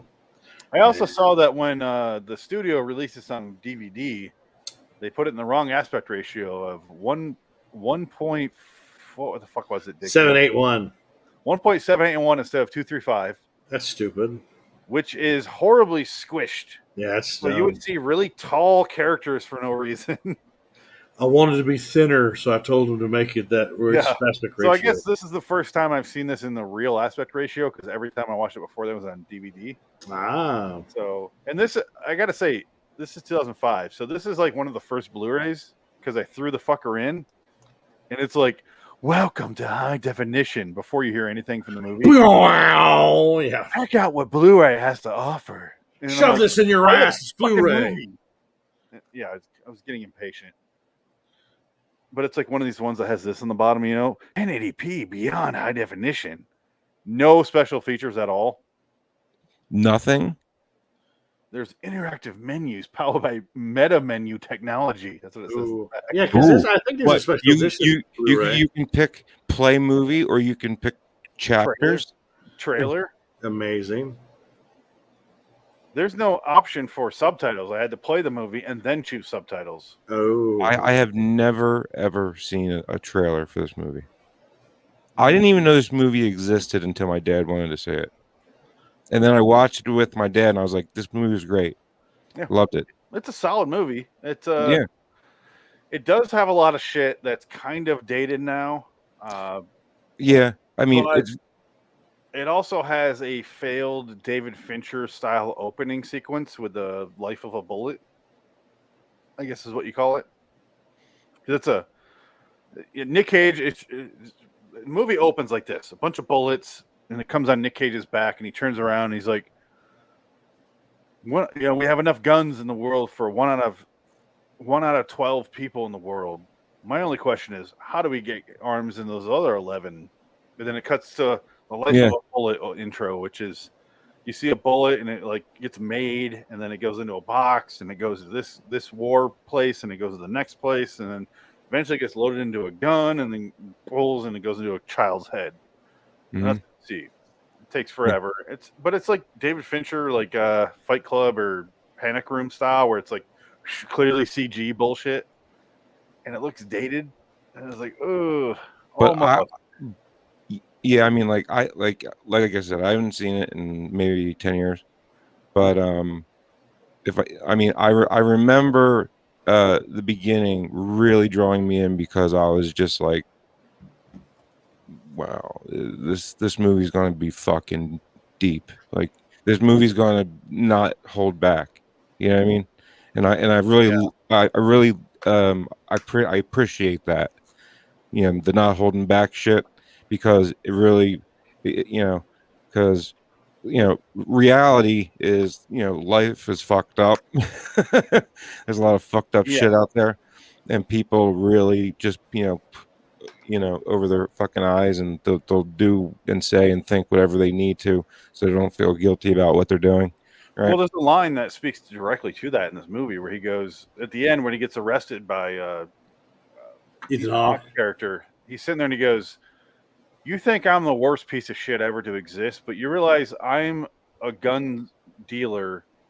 The president of the United States deals more guns in a day than I do in a year." Yep. He goes, "I'm a necessary evil. I'm just here," and he's doing the whole spiel, and that sets up the whole movie. But the problem is, it's in the last scene, one of the last scenes of the movie.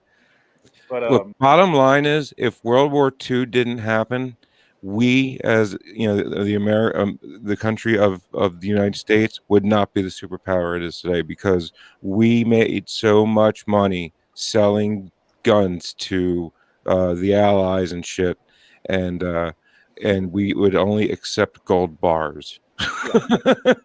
Bullion. Exactly. Or Lend-Lease, whatever. I love bouillon. It's the only way you can have good soup. Basically, after the war ended, the entire, all the Allies owed us. They might as well claim bankruptcy. Like, I think the British had just paid us off 3 years ago. It took almost 75 years for them to pay off what we sent them, and that's just one country, and that's why we're the superpower we are today. If it wasn't for World War II, we would still be the moth. That's big. Why don't you open the window and let them out? I can't open that fucking window. Are you kidding me? Is there a screen in the way? There's a lot of shit in the way. Okay, so I love the fact that in this movie there's a character named Oliver South, which is clearly a reference to Oliver North. Yeah. So if you're not aware of Oliver North, look into it, because it is a fascinating story. And that's never heard of it. Who was acquitted? He wasn't acquitted. He was pardoned by the president because the president gave him the fucking orders. Yeah, but he was acquitted according to IMDb. The trivia page said he was acquitted. No, Almost every president, when they Yeah. leave office, they acquit like 100 fuckers, Sure. just like right at the last second. especially And when you have yeah, Cold War going on, because it's like, oh, we did shady shit. Pardon. But Oliver North, under orders from Reagan, was selling weapons to Iran to fund this overthrow thing he was doing in Nicaragua with the Quintet Pro and all that shit. weapons? You mean F-14 Tomcats? He was selling stuff to them, Iran, our enemy, to fund the shit in Nicaragua. They weren't our enemy at the time. No, they weren't. But yeah.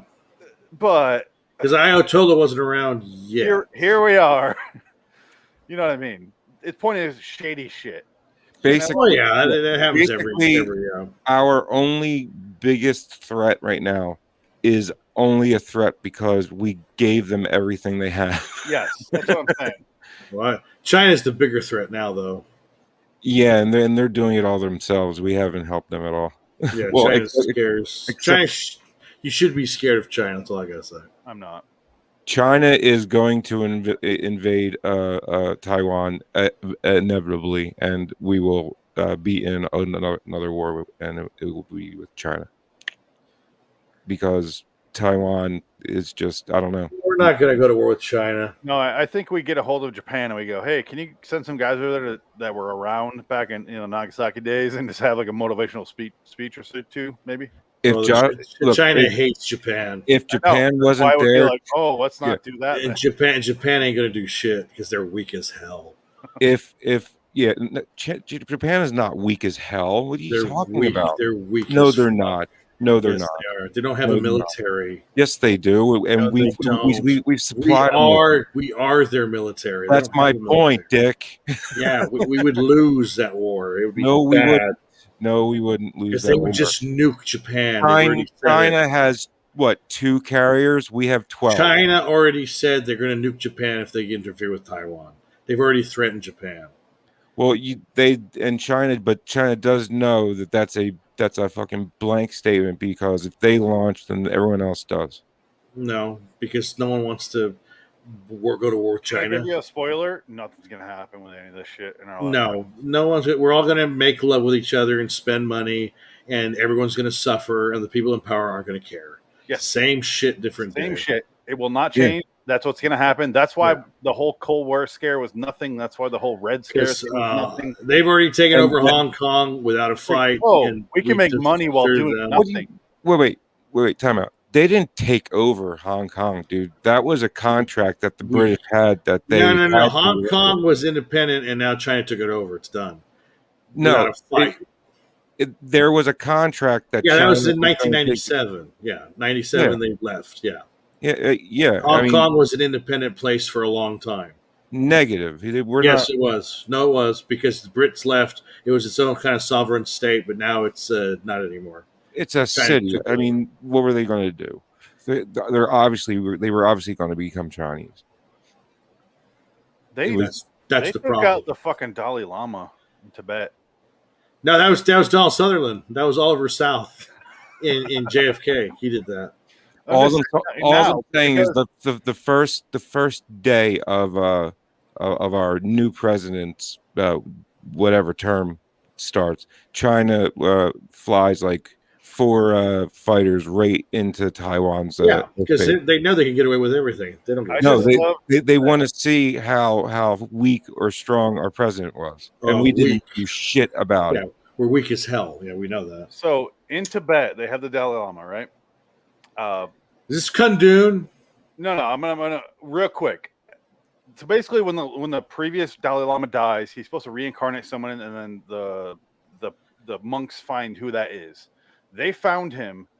The Chinese government said, "No, go fuck yourselves." They took that kid. He's in hiding now. Instead, they went, "No, this guy's the new Dalai Lama," and they put their own version in Tibet. And is that go fuck yourself? Is that what the Emperor is about? The Lucci movie? It is, but they believe in reincarnation. Yeah. Yeah, but that's that's a before. Now that's happening now. That was like. Guess what? You know who the new Dalai Lama is? A cat. This guy. Oh, you. You didn't know that, did you? He was alive when you were. This tape was the Dalai Lama's, and I picked it up and I said, "Hey, Got it. I got it. I'm him. I'm ready to go." Did he say Tunga to Tunga? Gunga, Gunga. Gunga. I guess the point is that Eddie Murphy came over and crossed the little sticks, and then he's fine. He saved the kid. Yep. All right, so Lord of War. So I got that. He had to get him from the Lords of Hell, who was I think Michael Douglas's brother in Golden Child. We traded her for some chow mein and some pork fried rice. That's a movie I watched a ton as a kid and never once as an adult. You gotta rewatch it. I don't want to. It's not. Because I watched The Distinguished Gentleman. And I go, oh, I don't like that movie. Ooh, wow! I haven't seen that. I don't think I ever watched that one. Honestly, never heard of it. It did. I don't think I ever saw that one. Yeah. Did you ever watch Innocent Blood yet? No, the John. Yeah, watch Innocent Blood. Yeah, it's on. It's on. I think Amazon has it for free right now. All right, it's so good. Lord of War. Okay, so eventually he marries the girl of his dreams, who's played by Bridget Moynihan, because he buys at a hotel. This is before he made all his money. He buys at a hotel, so only those two are there. He fucks her and knocks her up, and they have a baby who's played by the director's kid. So we got that going on. Meanwhile, he's doing his side business. At one point, she's like, clearly you're not selling cars overseas. Just don't lie to me. I don't care what you do. Just don't lie to me, which is not true because she clearly cares what he does for a living for real. Yeah. Because she is the one that takes him down. It's blow. This movie's blow. It's just simple, plain blow. What else can I say about this movie? It was just good. I mean, it's good. Yeah. Yeah. I mean, it blows better. I just like how it really made you it made you feel shit. You know what I mean? Like you literally was like, fuck, like, this is like real life shit. Like this is the shit that they don't talk about. They don't teach you, we don't experience it. Thank goodness, because we have two big oceans and that separate us. You know what I'm saying? The shit I care about is the stuff where he shows up at the he works in like Sierra Leone and also what the fuck is that starts with an L? I'm blinking on the name. Lebanon. No, not Lebanon. Is it over there? I don't remember anyway. He shows up and like some guy just took over the country and his son is driving around in a convertible shooting his machine gun in the air. And then what was it? Libya. Yeah. Yeah, and that guy's taking over, and then he works with him a lot. And the whole time he's like staying in a hotel room there, and he meets the guy, the warlord. He's like, they call me a Lord of War, but it's really should be you. And he goes, it should be Warlord. He's like, I like my version better. So you got your title of the movie there. Yep, Lord of War. And then he goes back to his hotel room, and he's like, it must have been a joke because he puts the two ladies in the Dallas Cowboys uniform, these girls. And they're like, how can we make you feel better? And you hear voiceover with Cage going, in a population where the AIDS rate is like 70%, and there's no condom within 1,000 miles, I'm not doing it. And he kicks him out of the room. He's like, you can get the fuck out of here. And he kicks him out. I love that part. I can jerk off just fine, thank you. Yeah. I'm not risking that shit. Holy shit. Yeah, that's a good point. My dick does not come out of my pants in the country. Were they wearing Were they wearing the Super Bowl champion Buffalo Bills shirts when they were kicked out of his room? 4 years running. Woo! They are the best. They are the best football team in America. I do remember that. Buffalo Bills, they're the best. They always win. Is that number one?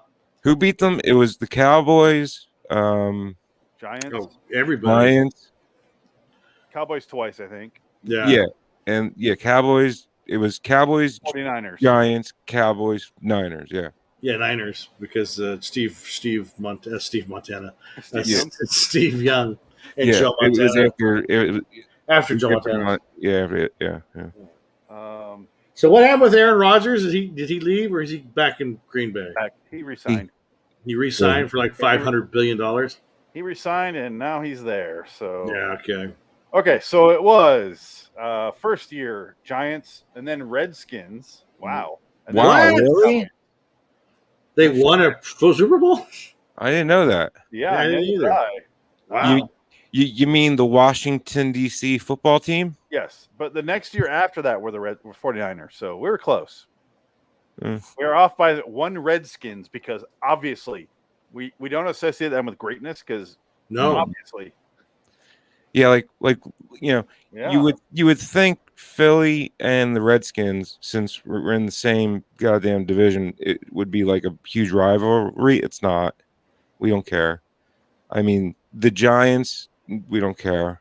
It's the Cowboys that we care I about. do like that 3 out of the 4 teams in that division were represented, and Phillies are not on that list. That's because the Eagles suck. Because it's Giants, Redskins, Cowboys, all 3 in a row. No Phillies. No. Go That's Eagles! because the Eagles forever their offensive strategy was running quarterback. I still love that. That is 3 out of 4. Oh Yep. man! All right, so The entire NFC East, yeah, except for us. Anyway, Dick is But very this quiet man- because the Raiders haven't won since the But 80s. this man, Um, oh yeah, 83, mind you. We went to the Super Bowl. We just fucked up. Yeah. And then they had a couple of chances. They kept fucking up. So Yeah, there was a time there, if they would have had their dicks figured out, they could have won 3 Super Bowls in a row. hey, my team's been to the Super Bowl 4 times. Yeah. I've not won. Yeah. And this Oh, year, no. I'm going to guess 4 wins.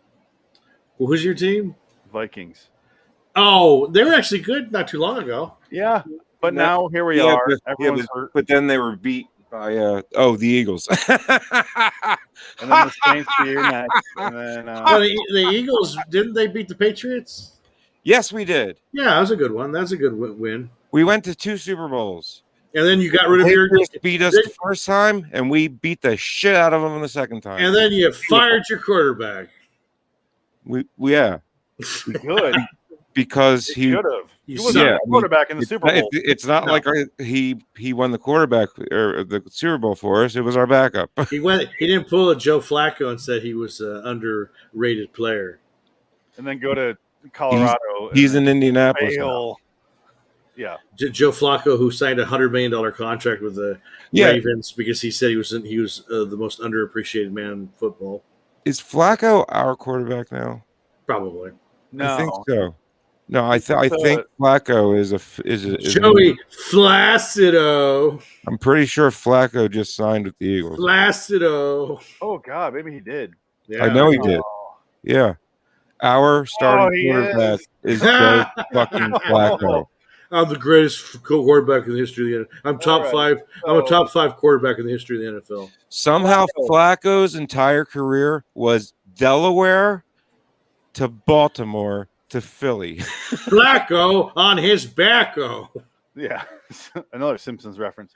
So Baltimore Ravens 10 years, Broncos 1 year, Jets 1 year. Now he's with the fucking Eagles. Wow, that's crazy. And he won't do shit because our offense is awful. Wow. Okay, Lord of War. Okay. Lord of Flacco. Let's talk about Jared Leto. No. No, we need to because I just did a secret episode without you guys. That was the Croods versus the Croods 2. Is he in that? No, Nick Cage's. Yeah, Nick Cage's, yeah. So I did those, and he's the father of the family. I like Right. those movies. The second one is way fucking better. I would say, even if you're not into cartoons, watch the second Croods movie because it is genuinely funny. Him and Peter Dinklage have a ball. Oh, wow, okay. I'll If just it say was, watch- I'd watch it. Yeah, they're both in it. The first one you can skip. The second one is fantastic. But I brought up Jared Leto on that show. I was just by myself. It's 13 minutes, that episode. Don't watch it. It's not worth it. Don't watch my stuff. I get it.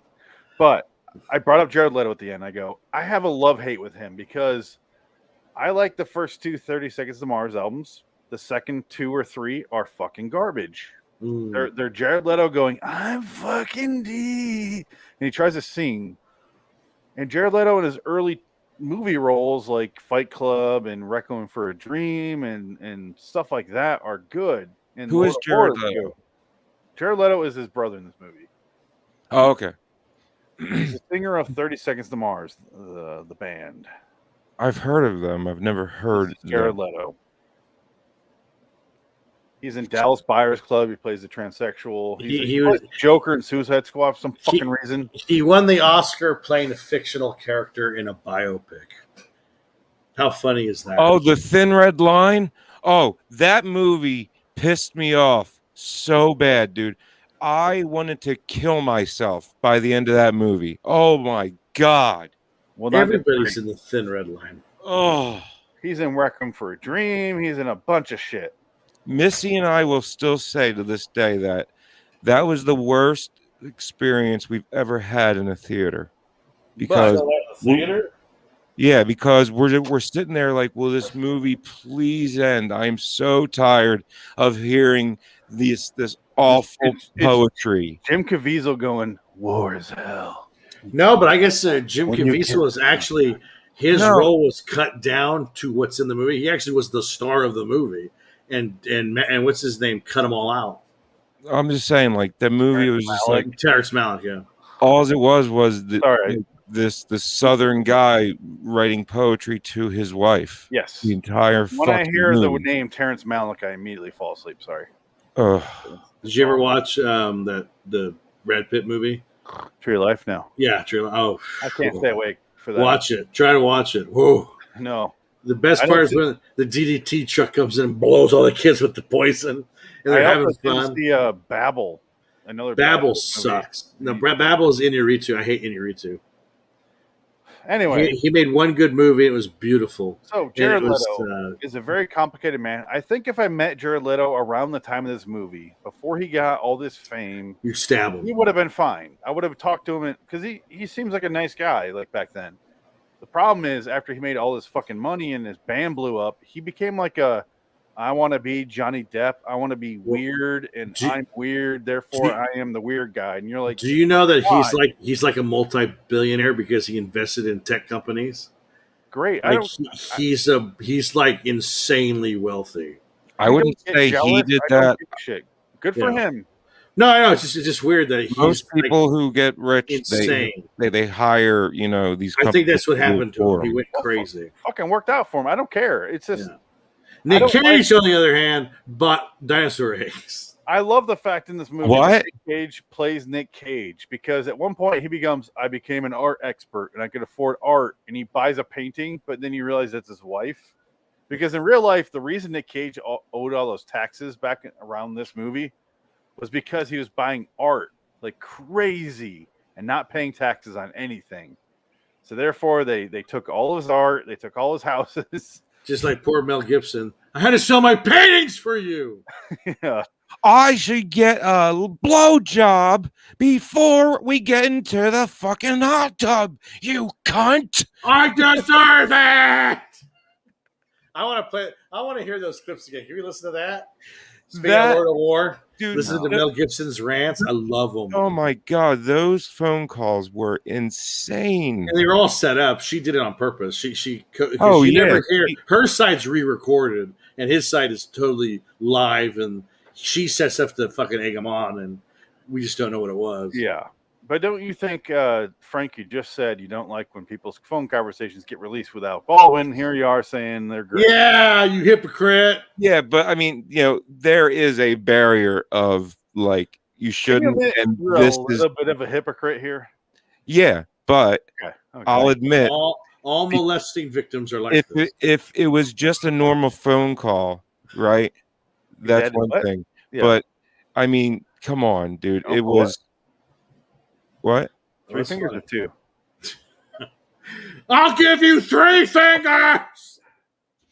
I'm just saying. Death punch. It was so fucking insane. What you want to wear that dress and you go out there showing your pussy around. You get raped by a pack of. It was absolute gold when he screamed, "I should get blown before we get the hot tub." It's like. And And this guy is losing his mind over the most the Rose Garden Why are you yelling at me, Mel? Why are you so mad at me, Mel? I was just trying to go pick a rose in the rose garden. I'll put you in a fucking rose garden. Like, oh, beautiful stuff. Yeah, you can't write that shit. All right, so well, let's focus on the movie. We're at Yeah. 56 minutes and we barely discussed the movie. Well, okay, look, Lord of War Or is. let Frank talk. Oh, I'm sorry, go ahead. No, go ahead. Hold on. Go ahead. Go for it. I felt like I was cutting somebody off. I'm sorry. You did, but cool. No, I don't want to cut anybody off. Go. Go ahead. I don't want to talk. All right, fine. Look, Lord of War is one of those movies where there's not much to really say about it because it's basically a movie like it's more of an experience type of a movie than how can I explain this? Can I? Go ahead, please. Dick, are you still here? He's muted. No, he's muted, but I think he left. I need Dick here to make this comparison. So, Frank, did I cut him off? No. Oh, okay, Dick. There. Did this move? And the problem is, you guys haven't seen this movie in 10 years, both of you. So, well, you gave me an hour notice, so it wasn't enough time. Movie reminds. Well, it's on the schedule. You're welcome anytime. So.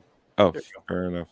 So, this movie reminds me of what is his fucking name? The guy that did Big Short. Fuck. He did the Step Brothers too. He works a lot with Judd Apatow. With Will Ferrell. I works with Adam McKay. Adam McKay, yeah. It reminds me of Adam McKay a bit. This movie's like, it reminded me of The Big Short, where it's like, this is how this works, and this is how I will not tell you when he lies. This is I'm not going to sugarcoat it and make myself look better. Here's this movie.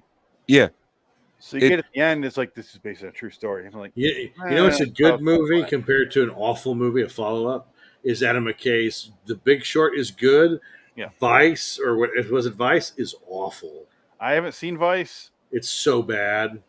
I don't want to watch Christian Bale doing that for 2 hours. He's good, except the movie is just terrible. That's how I felt about so over American the top. Hustle. Yeah, it's like American Hustle bad. Yeah, American Hustle I saw in the theater, and I was like, "Oh no, I don't buy any of this." I hated that movie. I don't buy what's her fucking name, Mrs. Aronofsky as a powerful woman. I don't buy Jennifer Lawrence. She looks like a child playing dress up. I don't buy. Yeah, she does. Yeah. I don't buy Christian Bale as like a curly haired Jew. I don't buy that. And then you got Bradley Cooper as a badass. I'm like, I don't buy that either. So I'm fucking done with you professionally, man. Yeah, none of this movie's adding up to what I believe. Yeah. So, and then De Niro shows up for no reason. Pacino, I thought. No, De Niro, American Hustle. Remember, he's doing the ab scam. No, I saw it in the theater. That's the last time I saw. No, that was Pacino.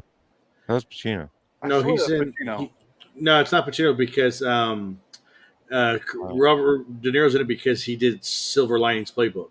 That does make sense. So that's why, the next movie with David O. Russell. I think Al Pacino might be in it too, but I just don't remember. You might be right. I just don't care. That movie sucks so bad. I hated that movie. I'm looking through it right now. And I guess David O. Russell does that. Like, he'll take a really good script and rewrite it and just ruin it. You know what's crazy? Colleen Camp is on the front page of IMDb for American Hustle, but I don't see anything. Is she dead? No. It's your big fat fuck face.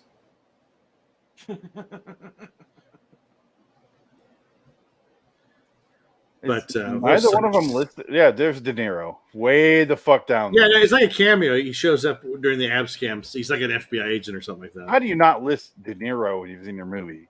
He's credited. It's De Niro post Showtime. Who cares? Anyway, I stand by the fact that De Niro hasn't been good in 22 years. I guess my problem is with this movie. I do love the movie, but the reason I gave it the score I gave it, which we'll talk about in a minute, is because it's missing a lot of that third act structure that you need, which is comeuppance or character relatability.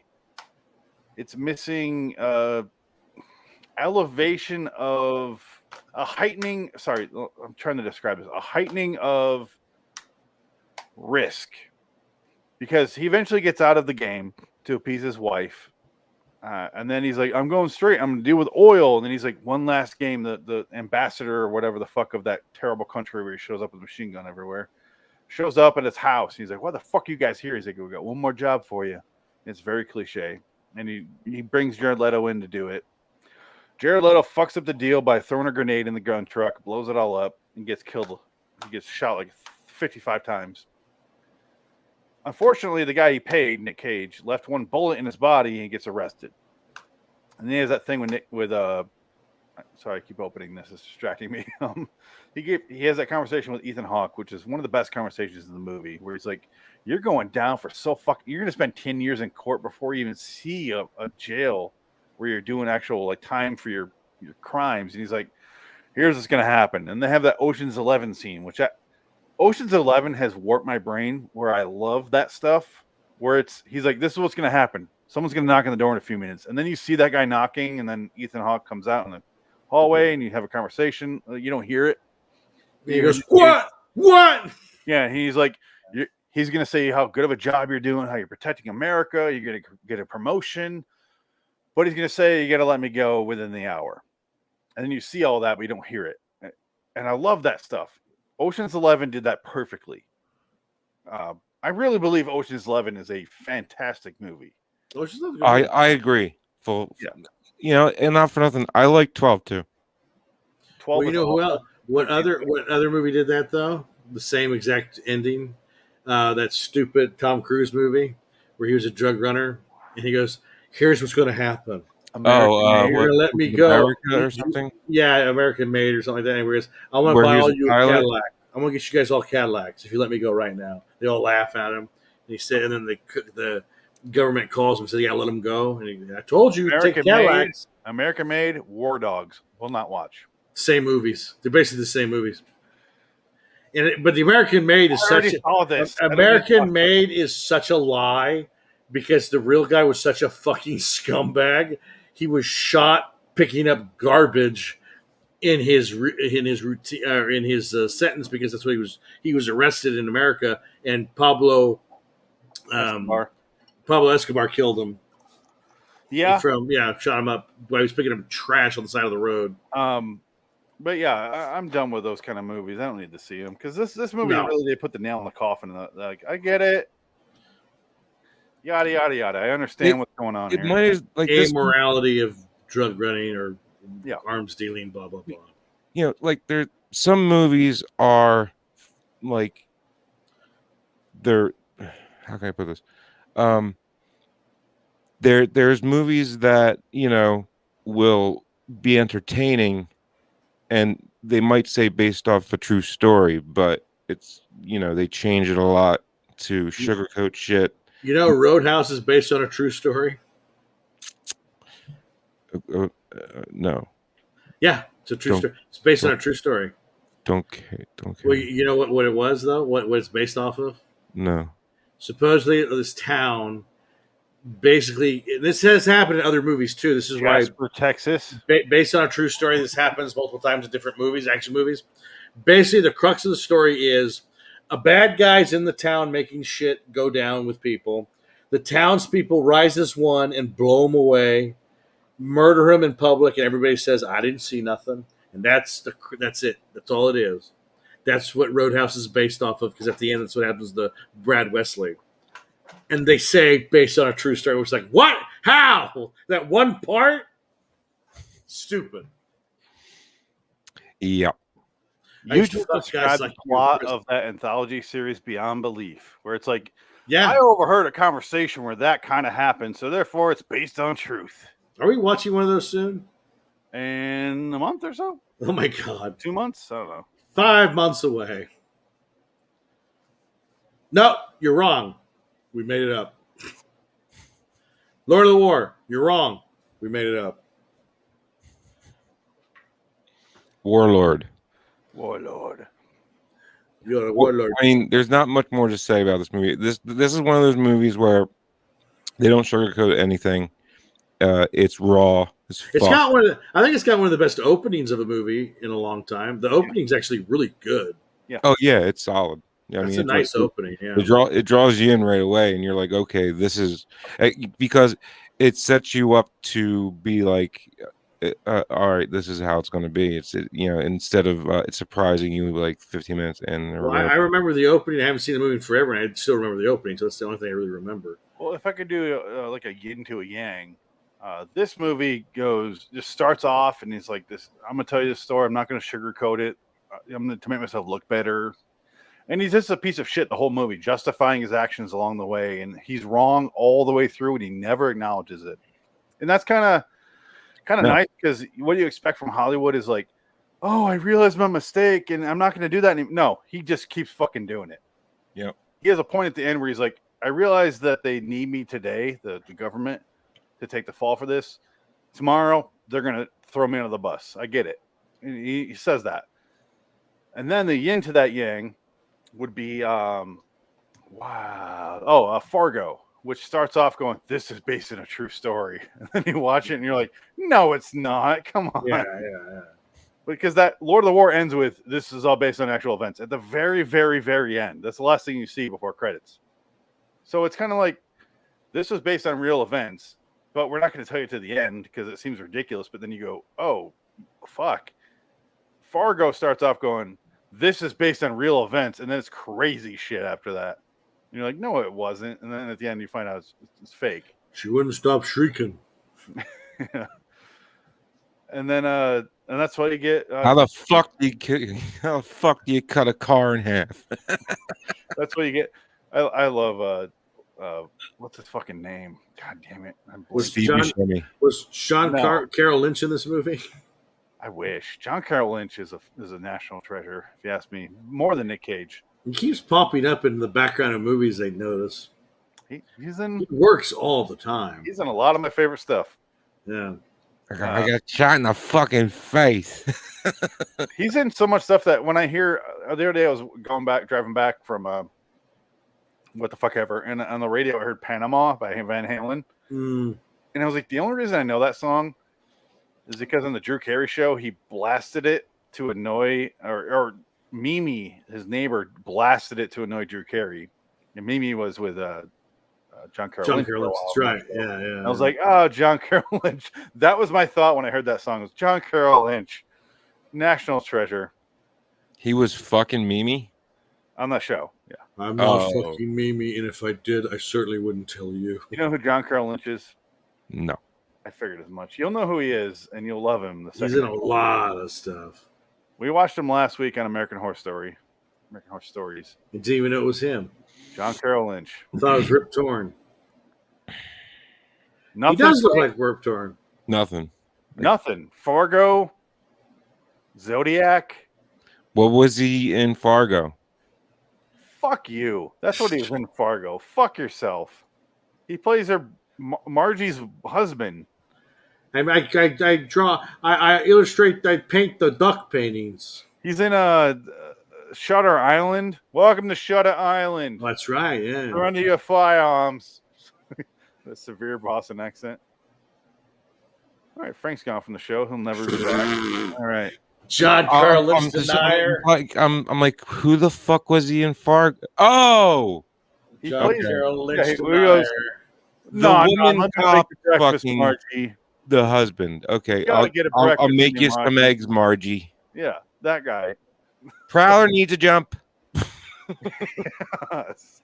That's John Carroll Lynch. Okay. And, he plays Drew Carey's brother on Drew Carey show. But that's where I first knew him from, and then Fargo, and then who the fuck knows? Fargo probably after that. But I love that guy. He's in my top 10. He's in a lot of stuff, yeah. He's great. He's in a lot. Zodiac, he plays the Zodiac killer, essentially. And he denies it, but allegedly, yeah. So much so that the daughter in real life of that character goes, my dad was clearly the Zodiac killer. Like, if you look behind the scenes on that thing, she was like, yeah, he definitely was. Yeah, there's no I mean, I'm not speculating. I love how the honor farm that he goes to in Zodiac was the honor farm that literally was where I grew up for 25 years. It's down the road from where I live. So that's a very Northern California movie. Yeah, I love it. It's so because he has to it's go so down wacky. from. Do you live San in Francisco Northern to California, Modesto. Dick? Yeah, What part? Modesto. well, right now, Modesto. It's basically 90 miles to San Francisco. 90 miles North or south? Yeah, south of San Francisco. East. Real east. Southeast, East. probably. Oh, so Yeah. you're above San Francisco? No, I'm below San Francisco. I was gonna say because we might as well be in Oregon, but then Yeah, no, we're south. We're southeast. Northeast. We're would be literally San the Francisco. center of California. Yeah. So what do you like? San Jose? No, San Jose is 90 minutes away. Yeah. Too. Okay, so picture this: the very top of California. You got San Francisco, Oakland, San Jose. No, it's more the middle. But you're And going Monterey. south is Modesto, and then south of that is Sacramento, and then way south of that is LA. Yeah, and way below that is San Diego. And then look, then you got when I was 18. Mexico. No, see, when I was 18 and we graduated high school, right? July, so a month after we graduated high school, 3 of us went to California, and we started in San Francisco. We drove all the way down. We stopped at a lot of different places. We went to Tijuana for an hour, then turned around and waited 4 hours to get back into the country. And then we stopped at San Diego, and then we went back to Monterey, and then back to San Francisco to fly back here. Oh, did you go to the Titty Twister? California is a very big state. It's humongous. In Monterey, holy shit! My favorite titty bar is the Titty Twister. Apple pie pussy. Yeah, they got apple pie pussy, man. It's fucking Snap awesome. If you can't find a better pussy, fuck it. If you can find a better pussy. Is that what it is? Fuck it. How do you find a better pussy you can't find? Come on, Dick. I don't know. I'm sorry. I have to find a better pussy anywhere. Fuck it. Fuck it. Oh, I'm going to be in Spy Kids movies for kids, but I'll do this first. We'll ride off into the sunset. Oh my god! I mean, yeah, because that one highway that's like fucking cloud level over the fucking ocean right there. Was it Highway 1 or something like that? Yeah, Highway 1, but a big storm knocked out one of the 101 bridges, so it was closed for about 2 years. So you couldn't drive all the way down from the north to the south. It was beautiful though. Oh, it's nice stuff. We got nice stuff over here, but some say but ran by the worst people. That's what I'm like, where are you? Like by millions trying to figure out dipshits. Oh, well, we're getting rid of them, so it's okay. We're gonna recall that asshole. Move on. Some say we'll see Armageddon soon. Is that from? I hope we will. Is that The Rock? No, that's cool. Oh. I sure could use a vacation from all these stupid shits. Thank you for all the fish. That's Perfect Circle. That's Douglas Adams. That's Tool. You were just doing Tool. Yes. Yes. Yeah. Okay. Thank you. All right. Well, what's your scores on these movies? Okay, so Lord of War, as flawed as it was, because we didn't even get into Jared Leto's character. He becomes a drug addict and keeps going in and out of rehab, bringing home hookers, and the whole time Nick Cage has to lie to his wife. I'm fast forwarding so we can get through this. So pause for a second, guys. Nick Cage's character eventually has a downfall because his wife tracks him when he goes clean. He does one last job, which is always the downfall of a heistman. It's always the downfall of a drug dealer or a guns dealer. Any dealer, do not do one last job. Yeah. But she follows him, finds his locker, which has all his secrets in it, which is like just basically a storage locker container that has like, here's all my secrets, wife. Throw this over to Interpol. They'll arrest me forever. But she finds it. She clearly tattles on him because Ethan Hawke's character says she does. And he gets out of prison because the government says, like, he's embarrassing. Let's get him out of there. And then he goes back to arms dealing after Jared Leto dies. That's a whole other thing I don't give a shit about. But the Jared Leto thing,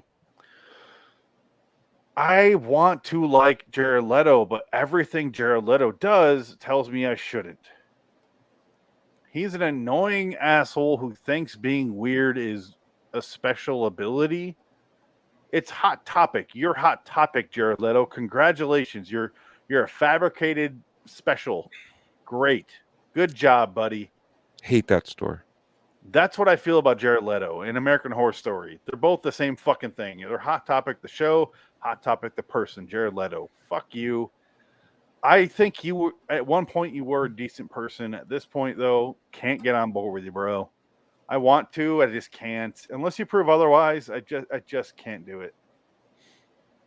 Yeah, I mean, he's never really done anything that makes me go, wow. The first two 30 Seconds to Mars albums, the first one reminds me of a Perfect Circle's first album. It does. It's very similar.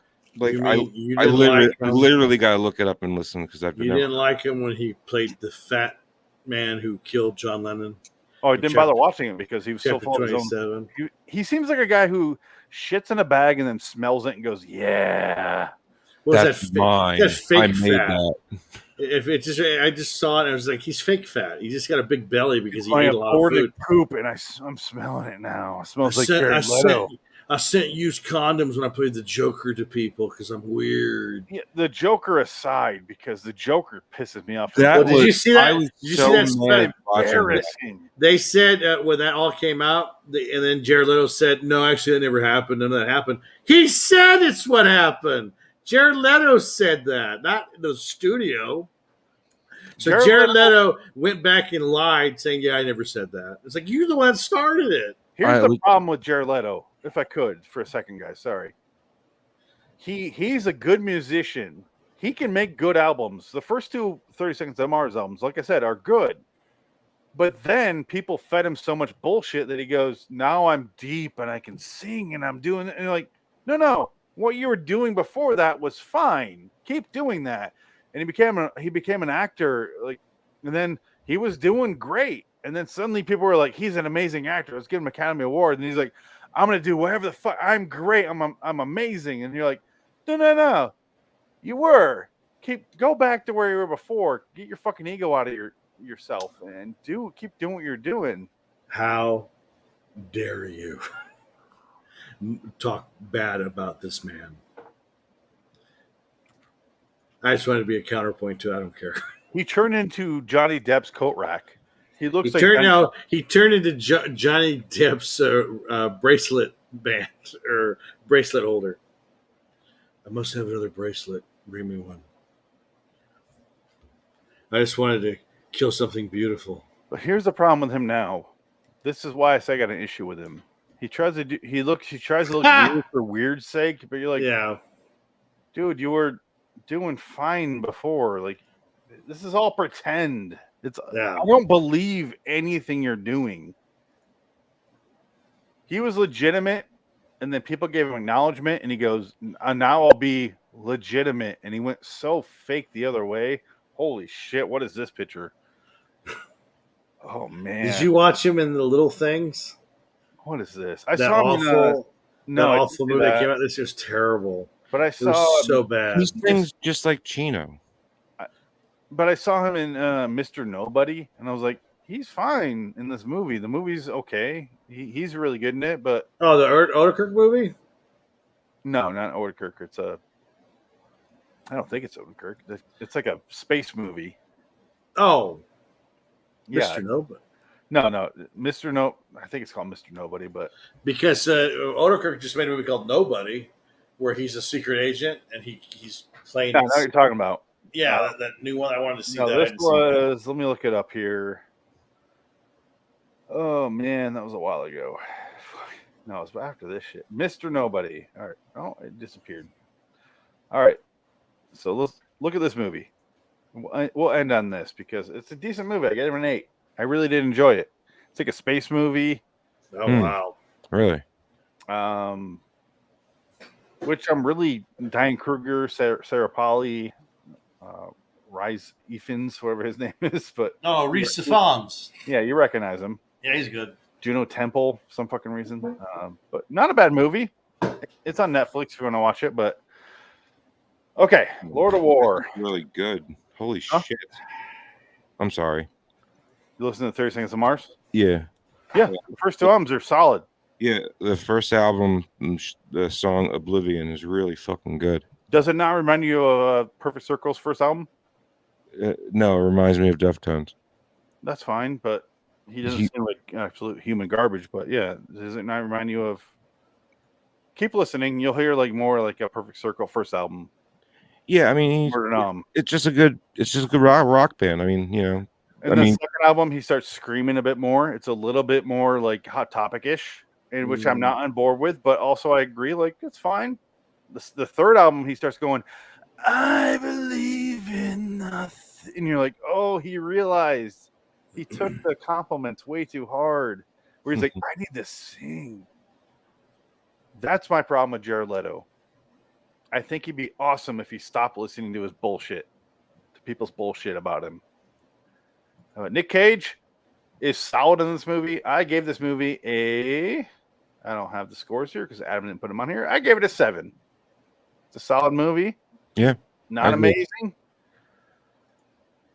Guys, Dick, what's your score? 7. I remember enjoying it, and I thought it was pretty good. I like Andrew Nicolai, or whatever his name is. He directed it. Yeah, I like his work. So, Frank? I'm going to agree, 7. Yeah, it's two guys I haven't seen it in a while. And then this is my first time watching it in a while, and there's a lot I didn't remember, but a lot I did. Most of it I did. Mm-hmm. It's a really simple movie. It's just way too long for what it is. Yeah, like it was a bit too long, but I like the rawness of it. Like that's the I think that aspect of this movie, like, you know, like the story is simple, you know, because it's just easy to write since it's true. You know, like look at the scripted Blow. Let's just do that. Yeah, it's Blow, but with a Russian instead of a Boston guy. Exactly. Yeah, and instead of you know drugs, we'll do guns. I mean, yeah, it's just you know, and then instead of going south, we'll go east. The only reason I gave it a 7 instead of like an 8, 9, 10 is because of the lack of character motivation, the lack of feeling for the character. They didn't really they tried to have the wife character. And as annoying as Penelope Cruz is in Blow, at least I felt something about her and George's character. About how it's getting fucked up. I felt something. And this was so bland that I didn't give a shit if he got caught or not. When the time I got caught, he's like, oh, I'm not going to get caught for real. So it doesn't matter. I'm like, oh, then it's all deflated. I think that's called the Bridget Moynihan effect. Yeah, I don't know much about her. Like she's really just a blank. She's a blank thing. She's just blank. Yeah, like Ethan Hawke's character might as well not have even existed because it like the entire movie I did not. Yeah, former Mrs. Tom Brady. Ethan Hawke was? Yeah, you didn't know that. I didn't know they were fucking. Frank, I completely agree. Ethan Hawke's character, the amount they show him, don't even include him. Honestly, it doesn't matter. None of his scenes matter. No. There's a scene where he catches Cage after he gives away all the weapons in the back of a plane, and he gets caught and he sits there for 24 hours while the plane gets dismodeled in the background, and that's way more exciting than anything that actually happens in the movie. And it's like, and he's just like, I'll just get another plane. I mean, I never felt the risk versus reward in the movie. Exactly. This is all reward. I never once felt like there was going to be a part where he is going to get caught. Like there was no risk of what he was doing. Like I felt like what he was doing was just he was going to do it and he did it and that's it and whatever. Like there was no where Ian Holm is kidnapped by the king of whatever, Libya, and he gets shot in the head by Cage, and then he's like, bang, stop. He tells him after he shoots him, but then, so they don't have a scene where the guy who's like his predecessor or his up in the chain of command gets caught, and you feel like the weight of the pressure that he's in, or the danger that he's in being in this career. You never really feel it. No, because you instantly know it's there all the time. I mean, you're an arms dealer. I mean, the risk of what you're doing is insanely fucking like if you don't realize that there is a lot of risk to what you're doing, and that could go south really fucking easily, and your life could be ended because of it. Yeah. I mean, I knew it going into the movie, so it was never really a thing. But the problem is they don't spell it out. Like, I almost want that to be spelled out to me. They don't do anything with that. So you never feel he's in danger. One point, a guy points a gun at his head. He's like, the number one rule is don't get shot with your own merchandise. And then it's like over. And I'm like, and that was it. Mm-hmm. And the rest of the movie, he coasts by because he's white. And then you just, that's all it is. It's a white guy getting by on being white in Africa. That's all the movie is, really. Yeah. Like I said, this movie is really, really fucking true. Yeah. It's accurate. It's just really accurate. Like, I don't know how to say. It's just raw. I like the rawness of it. That's what I like the most about it, is how raw it is. And that's where we end our discussion, because we're done, right? I think we said enough. I mean, Nick, any parting words on this movie? You haven't seen it in 10 years? Raw. It's raw. Let's get to our outros here. Let's Frank, your name is not going to be here because I made the credits hours beforehand. I mean, I can go get a beard. I can draw a beard on myself. Can you just, like, in order to be your Jansen character, can you just, like, shit on our parade? Can you just find our happiness shit all over it? To be honest with you guys, this movie sucked. Can you change your name? But you picked it. I'll do it. Jansen. What, you changing my name? Yeah. Okay.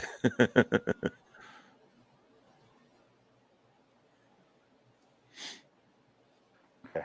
So let's go ahead and, sorry, Jansen, take over.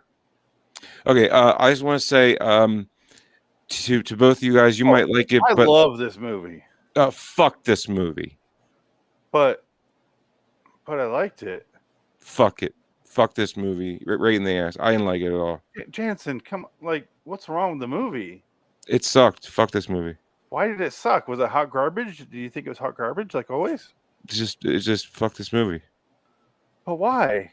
Because fuck it. I loved it. Okay. Am I wrong? No. But fuck this movie. Oh.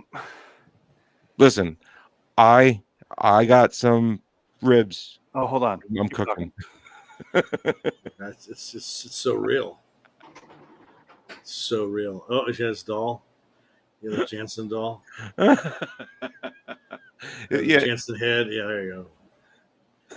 Wow. Fuck this movie. Fuck this movie. Fuck this movie. My nose fell off, but I'm still angry. It looks like Conan O'Brien let himself go. Sorry, Jansen. Continue. Fuck this movie. Fuck this movie. Oh, that's scary. Fuck this movie. Why? Because fuck this movie. And that's all I got to say. All right. Jansen, I can't disagree, man. You picked this movie, but you're still saying fuck it. So I'm very confused why you picked it, but he's what's called a paradox. Well, let's get out of here. Frank, since you're not in the closing credits, go ahead and say your plugs and your name. My name is Frank. Nobody cares. Fuck this movie. Fuck this movie.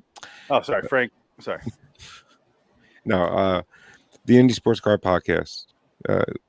IndyCar is basically the number one racing series in the country now, and really happy about it. Fucking great racing. Just check it out. We had Willpower on. It was a great fucking interview for an hour. I love the Black Eyed Peas. Yep. I was driving around and here in Phoenix on 97.9, they play, it's like a rock station. They play Sunday is NASCAR radio, where a guy describes NASCAR to you while listening to the radio.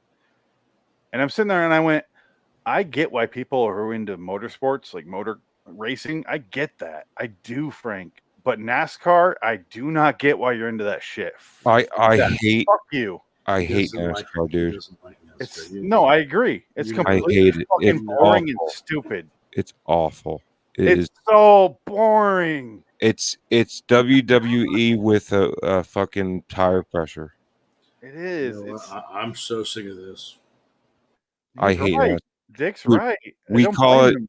we call it the N word on the show that you're not allowed to say it. Indy Sportscar Radio. I agree with you, Frank. I just want to pitch your show a little bit more. I'm just saying IndyCar is so much better. IndyCar. I agree. It is so boring watching NASCAR. Watch NASCAR IndyCar. is the Jared Leto of motorsports. It's the soccer of sports. Watch hockey instead. Holy shit, it's way more exciting. Yeah, it's not real racing. It doesn't take any talent to do what they do. And when they are Endurance test. That's it. Yeah, like look, there's a series, a sports car series, the WEC over in Europe, right? And then you got IMSA here in the States, right? And they do endurance races like 24 hours of Le Mans over in Europe. You know, there's like 4 or 5 other races around the world that are at least 12 hours to 24 hours long, right? So when they do that, all these teams have to hire 1 to 2 more drivers to fill up their roster because 2 guys, they can't drive that many hours, right? Yep. Right. So what I'm saying is they basically pick everybody from IndyCar, and there's not one single NASCAR driver that ever gets a seat in one of these cars Because fuck them. because they have no talent. No. They're not really drivers. They suck. It reminds me of like video game tournaments or the tournament of like who could touch the car hood the longest. It's like one of those guys. Yeah, it's like look, racing should not be exciting when it's a crash. No. And that's what NASCAR is. People watch it for the crashes. Oh, And Jesus With Christ. that Are we still said, talking about this? let's get out of here. Yeah, fuck NASCAR. Oh fuck! Here comes Wonderland authorities coming around. Again, I don't have any control on when they play.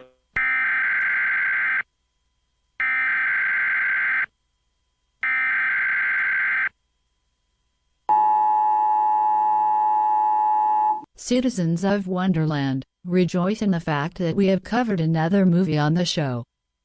Go to liwstudios.com for more videos and podcasts. Subscribe to Loitering in Wonderland on YouTube. Search on Amazon for books by Richard Pierce. Until next time, and in the meantime, we are Phoenix West, Dick Dickett and Jansen Carlin. So long, citizens. All hail our glorious leader.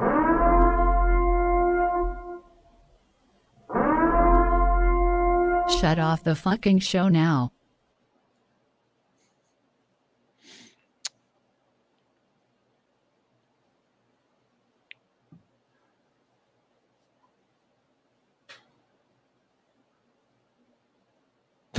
What did that say? Yeah.